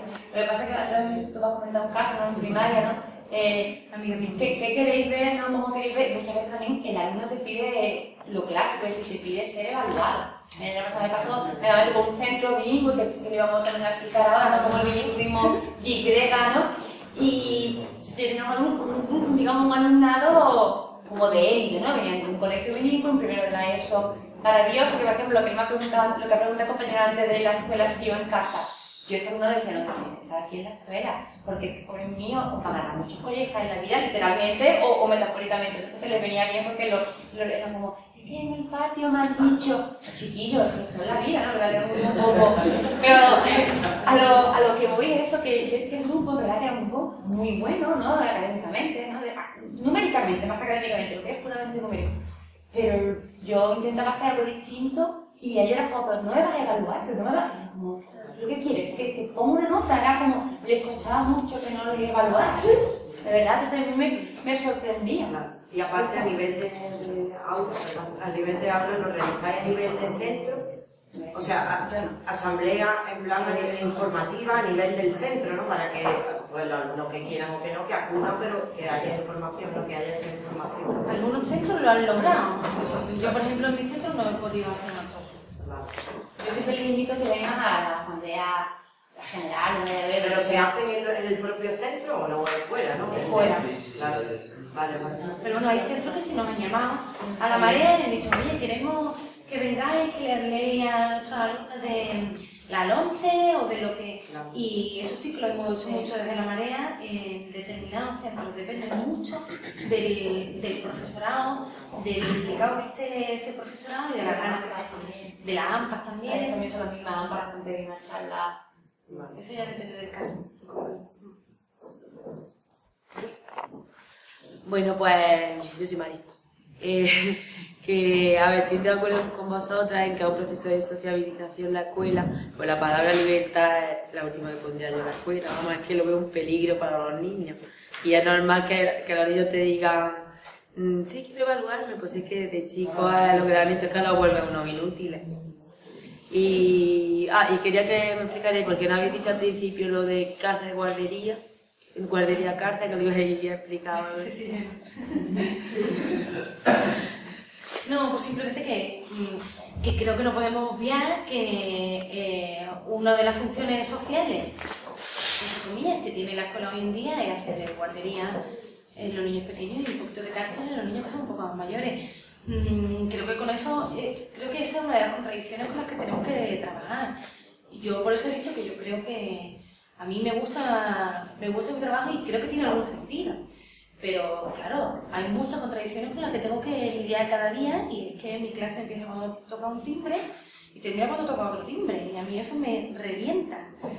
En mi centro hay un pinar que se utiliza para que los profes aparquen sus coches. Un pinar, hay un pinar. Tenemos la suerte de tener un pinar, que te acordarás, ¿no? Tenemos un pinar. Y entonces se utiliza para que aparquemos los coches. Y no hay manera de poner unos banquitos y poder dar clase al aire libre, por ejemplo. Y a mí eso también porque no hay manera de quitarle el aparcamiento a los profes, ¿no? Yo el año pasado no, hace 2 años que estaba trabajando con adolescentes, ¿no? Que ahora estoy con adultos. Entre otras cosas, es un poco de exilio, ¿vale? Mi equipo directivo pues simplemente me aparta un poco por la tarde, ¿vale? porque está dando mucha lata. Bueno, pues hace 2 años estaba trabajando con adolescentes, ¿no? Y un chico de mi clase, de mi tutoría, me dice: Nuria, mira, es que no ha venido nadie, eran estos días últimos de Navidades y no venía nadie. Y mira, ¿puedo llamar a mi casa para que vengan a por mí, no? Yo, pues no sé, pregúntale a Cristina. La directora dice que no, que ni mucho menos, que el teléfono es solamente para urgencias, que no se puede llamar, ¿no? Y el chaval se queda así mirando y dice: pero Nuria, es que no tengo derecho ni a una llamada. A ver, ahí la asociación es evidente. Es que los alumnos no pueden salir. No pueden salir. Es muy parecido a una cárcel en el horario, en la imposición de los temarios. Es muy parecido. A una cárcel de 3er grado. Estás 7 8 horas en la escuela, luego vas, preparas por TV, haces tus deberes y vuelves. Pero hace poco fui a una charla sobre cárceles y tal, de un compañero que había salido de la cárcel, y nos contaba que también en las cárceles se habla con los psicólogos, que también en las cárceles se valoran las actitudes, que también en las cárceles se ponen partes. Realmente, ¿no? Realmente hay demasiadas similitudes como para que... Y hacen exámenes también. Bueno, también son evaluados, se les puede dar una serie de prebendas o no según haya sido su actitud. La verdad es que eso tenemos que aceptarlo y trabajar con eso. Y cuando hablo de libertad, no hablo de libertad en general, claro, ya me gustaría, pero no hablo de libertad en general, pero sí hablo de, dentro de lo que tenemos, de una forma realista, intentar buscar huecos, grietas, y que esas grietas puedan ser un mini espacio de libertad, ¿no? Mini. Libertad sea lo grande como he dicho, no. Porque claro, la libertad sería que estuvieran los niños en la calle. Sí, que pudieran elegir qué quieren aprender. ¿Qué pasaría si a nosotros nos sentaran 6 horas diarias y en una hora viniera alguien a hablar de física cuántica y a la siguiente nos hablan de Dostoyevsky y a la siguiente... ¿Cómo nos sentiríamos, no? Se menos mal que lo hemos pasado ya. Qué mal trago. Tenía palabras, de verdad, solo quiero hacer una reflexión en respecto a lo que habéis dicho de las cárceles, ¿no?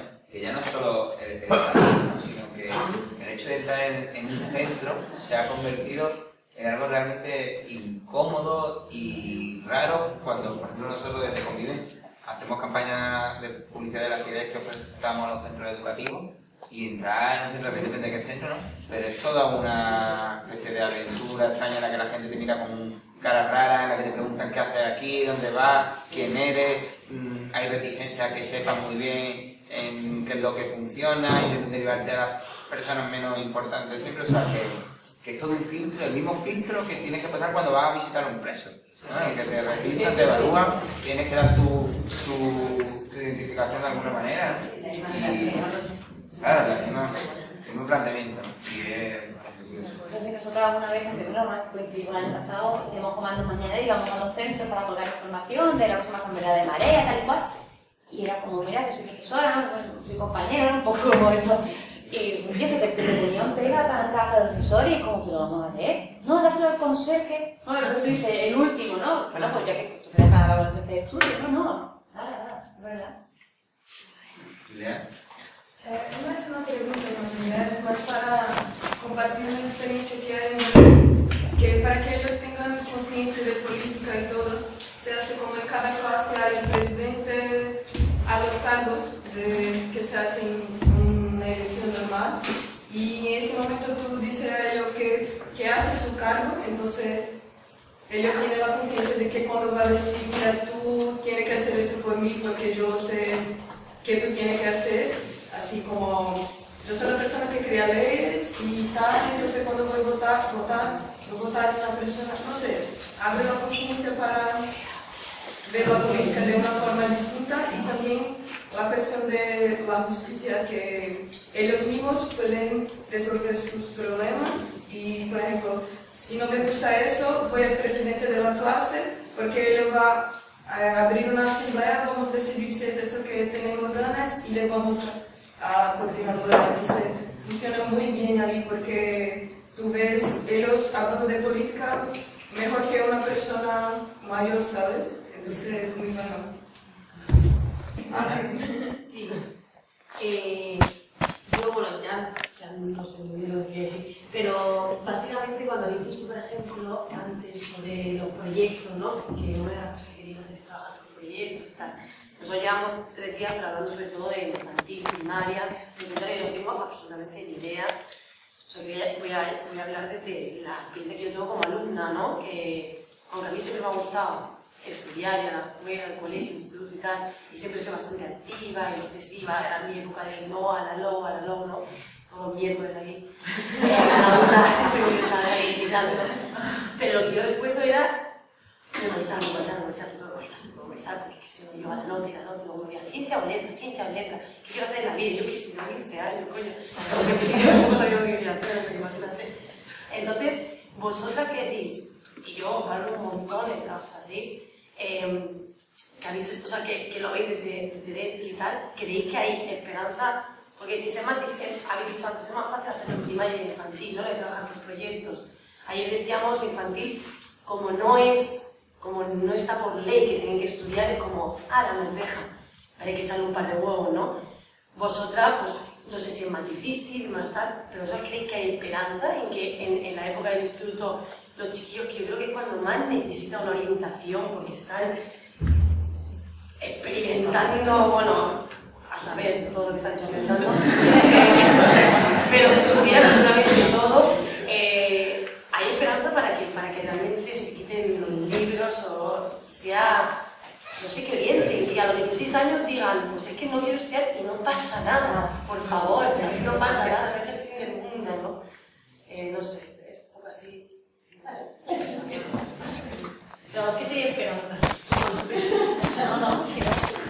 Hombre, yo lo veo, sinceramente, yo lo veo difícil. Esta vez fue muy negativa, que también es negativa, algo negativa. Pero claro, si no hubiese nada de esperanza, hombre, yo he dicho antes, yo no me quiero ir, porque a lo mejor sí me querría ir, la verdad, porque es verdad que es triste, ¿no? Yo lo veo difícil, pero yo creo que algún beneficio tiene que haber. Yo creo que sí. Es verdad que hoy por el cueste, por ejemplo, grupos de la ESO, ahora mismo tengo dos segundos de bachillerato, y todo el discurso que tenía aquí, mañana llego al aula y no lo cumplo, gran parte. ¿Por qué? Porque tienen que ir a selectividad. Entonces es lo que hablábamos antes de decir, está muy bien, pero yo no puedo que por mi forma de considerar la educación hay alumnos míos que no vayan preparados a una prueba. Que yo estoy en contra de la prueba. De hecho, bueno, te he dicho que soy 100% distinta, tampoco, porque yo luego en cuanto empiezan a decirme que estamos más agobiados, yo empatizo y digo, y es verdad, o sea, yo al final luego acabo yo más alterada que ellos, ¿no? Porque lo veo una barbaridad, la selectividad tal y cual.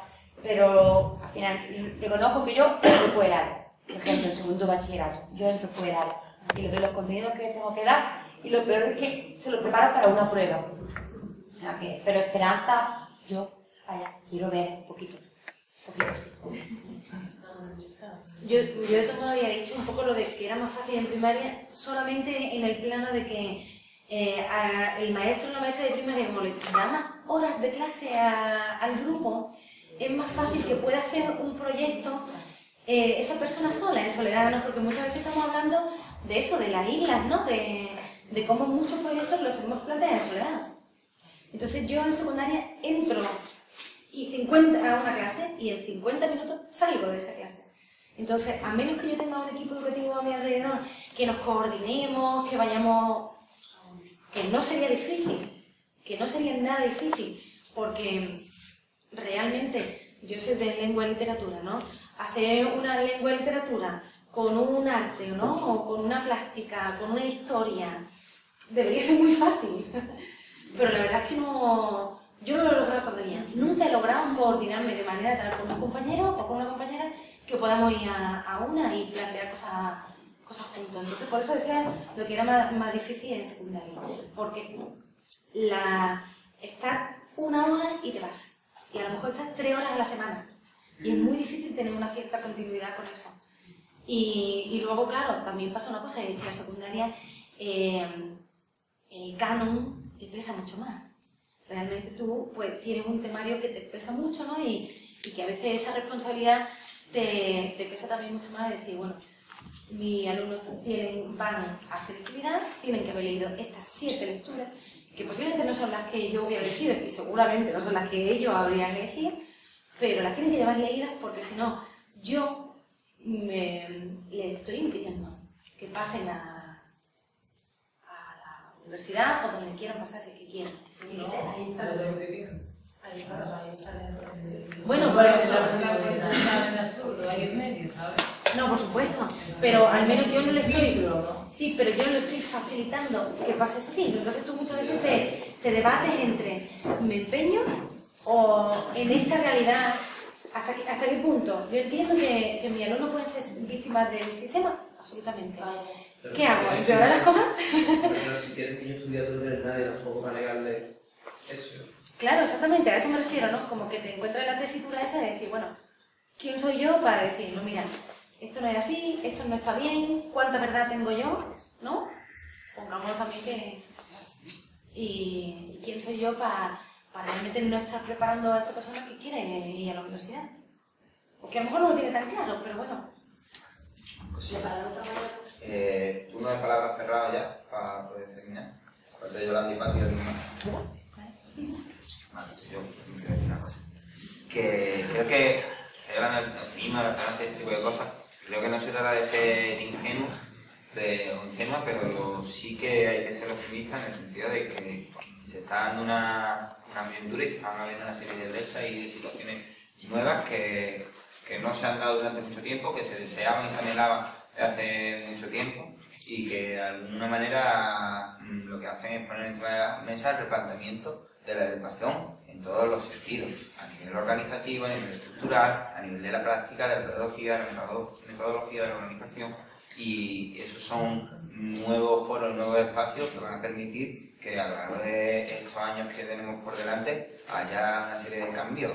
Evidentemente, todavía los movimientos en muchos aspectos no son simbólicos, no son significativos, en la medida en la que no hay una gran masa que esté comprometido con ello, en que no hay unos profesionales que acompañan a los profesionales islas dentro de su centro, o que la administración directamente tampoco lo apoya.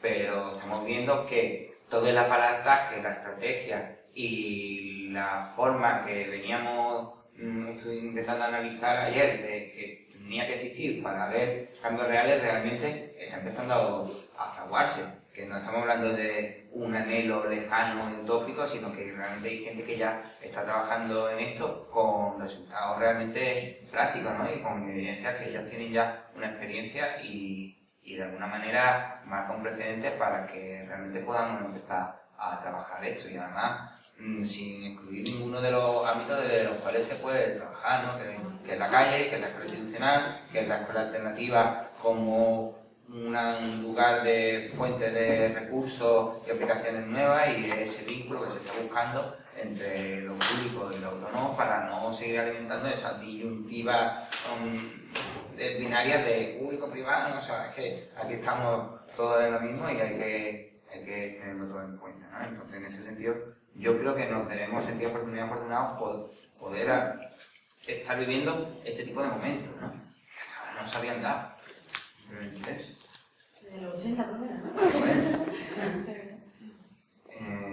Patricia y luego Yolanda. Vale. Yo quería decir que me parece la idea que ella ha propuesto, ¿no? De que el alumnado tenga un nivel de participación y a lo mejor de que eso, de que pudiera llegar a algún órgano de gobierno o al consejo escolar, ¿no? Por ejemplo, que pudieran decidir junto con el profesorado y los padres y eso. Y también decir que, por ejemplo, el libro este que habéis dicho, ¿no? Que promovéis, que estáis elaborando, ¿no?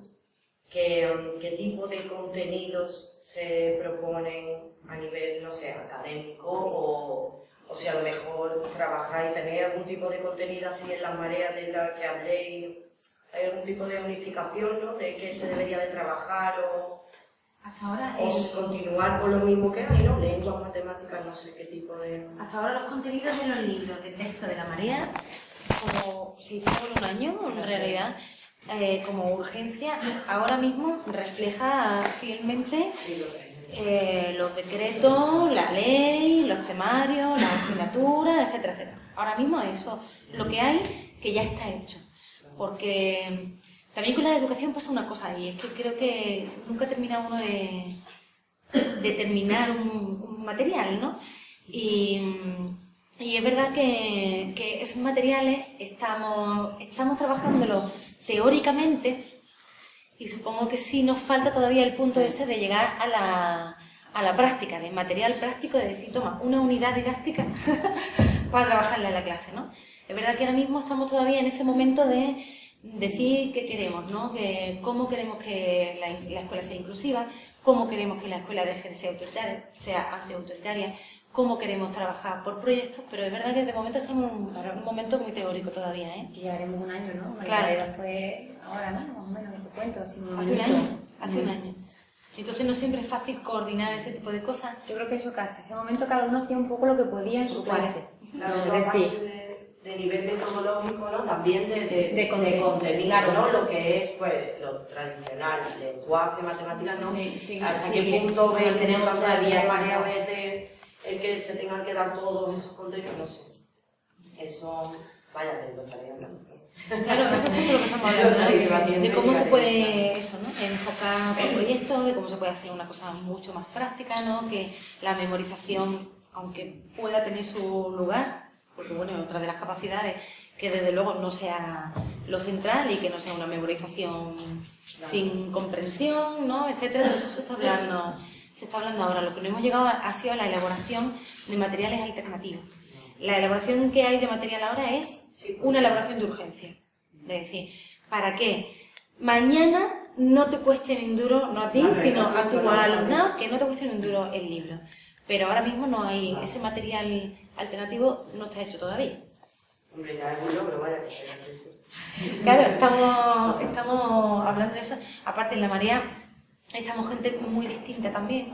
El hecho de trabajar absolutamente de forma horizontal, de que siempre esté abierta a todo el mundo y de que siempre cualquiera que quiera unirse se une y tiene voz y decisión y lo que quiera, también hace que el cambio sea lento. Pero a veces los cambios tienen que ser lentos. Quitando pues, bueno, cosas de urgencia que hay que hacerlas ya, a veces los cambios son lentos y eso no. Entonces, cuando viene alguien a la asamblea que no había venido antes, pues a veces tenemos como una regresión, ¿no? De volver a hablar ciertos temas. Pero bueno, es que hay ciertas cosas que hay que hablarlas mucho y que nos ha faltado muchas veces, creo yo, conversación y parir un poco ideas entre todos, ¿no? Hemos tenido un sistema hasta ahora de salvarse quien pueda, ¿no? Nuestro sistema tan capitalista y tan consumista, pues lo que hace es aislarnos. Y cada uno solo pues se la ha montado como ha podido, ¿no? Entonces ahora nos encontramos que hay muchas cosas que hablar. A mí me llama hablando eso en el coche, ¿no? Que a veces incluso con los compañeros de trabajo hay gente que, bueno, pues por ideología, digamos, doy por hecho que va a coger de un pie que no es el mío. Luego a lo mejor te das cuenta que, oye, que luego en clase el tipo no es tan distinto y que podemos tener más cosas en común, pero muchas veces nos falta hablar. De verdad que te sorprende. Hay compañeros con los que yo mejor pues no tengo nada que ver. Luego se intentan llevar cosas un poco distintas al aula. De verdad que falta mucho para hablar de eso. Sí, yo quería compartir mi experiencia como docente, básicamente en el posgrado, ¿no? O sea, básicamente tengo estudiantes de maestría y de doctorado, y lo que nosotros, lo que ya necesita ese nivel educativo son estudiantes muy autónomos, muy creativos, muy propositivos, con capacidad de autocrítica, etcétera, etcétera, ¿no? Pero el sistema no los provee. O sea, realmente los estudiantes que salen de la universidad no tienen esas capacidades, ¿no? Sí la tenían en preescolar, y sí la tenían en primero de primaria, pero pasar primaria y pasar la universidad no ayuda a este proceso. Y es una paradoja, ¿no? Porque se supone que es la punta de lanza ya del sistema educativo, el posgrado, pero entonces necesitamos ahí estudiantes tal como iniciaron, ¿no? Creativos, autónomos, etc. Entonces, creo que sí es algo que tenemos que reflexionar. Entonces, ¿qué está haciendo el sistema educativo con los estudiantes? Que los tenemos que volver a transformar en el posgrado. Entonces, lo que comentabas, ¿no? De la presión, ¿no? Que ustedes pueden sentir como maestras hacia un estudiante para seguir luego yendo a la universidad. Sin embargo, yo creo que las herramientas que les proveemos no son útiles para que luego puedan seguir este camino, ¿no? Digamos, de escolarización superior. Fui docente también primero de unos estudiantes de la universidad, básicamente el posgrado, un poquito de la universidad. Yo me sorprendí muchísimo no podía trabajar con ellos. Eran cuadrados, nada autónomos, estaban ahí viendo a ver hasta qué hora se iban, cómo iba a ser el examen. Entonces, esa es la formación que han recibido previa para ir a la universidad. Entonces, había que transformarlos para poder trabajar con ellos, ¿sí? Y yo creo que esto es muy importante que lo pensemos también en el nivel de secundaria y bachillerato, porque ¿qué estudiante tenemos que formar? Yo sé que esta selectividad, pero finalmente yo sé que es muy difícil en muchos sentidos, porque son parcelas, etcétera, ¿no? Pero cada uno puede trabajar con proyectos en su materia, puede impulsar las actividades de investigación con sus estudiantes, ¿no? Puede activar procesos reflexivos sobre los trabajos, etcétera, etcétera. Entonces, si los estudiantes en la secundaria y en el bachillerato están atendiendo sus propios, y les damos elección de temas, ¿no? En lugar de una lista de cuestiones históricas que estudiar, que las investiguen por sí mismo, y las interrogue, las amplíe, cree cosas. Un estudiante secundaria puede crear cosas, puede crear conocimientos nuevos. Y ese es el estudiante que necesitamos que vaya a la universidad. Y por supuesto que quiera el posgrado. Entonces, bueno, era compartir esta reflexión en el sentido de que sí creo también que podemos hacer mucho más, ¿no? De lo que hacemos también en este nivel tan difícil y tan hormonal, como decías, ¿no? Como es la secundaria y el bachillerato, es muy difícil. Pero yo estoy segura que con ese nivel hormonal y de cambio y todo lo que tienen los estudiantes, si les damos herramientas más colaborativas, más flexibles, más reflexivas, van a estar mucho más felices que como están en resistencia en realidad, ¿no? Con la escuela. Por eso bostezan, lo van y todo les parece aburrido y apático y se resisten. Y tienen razón, ¿no? Y hacen bien también.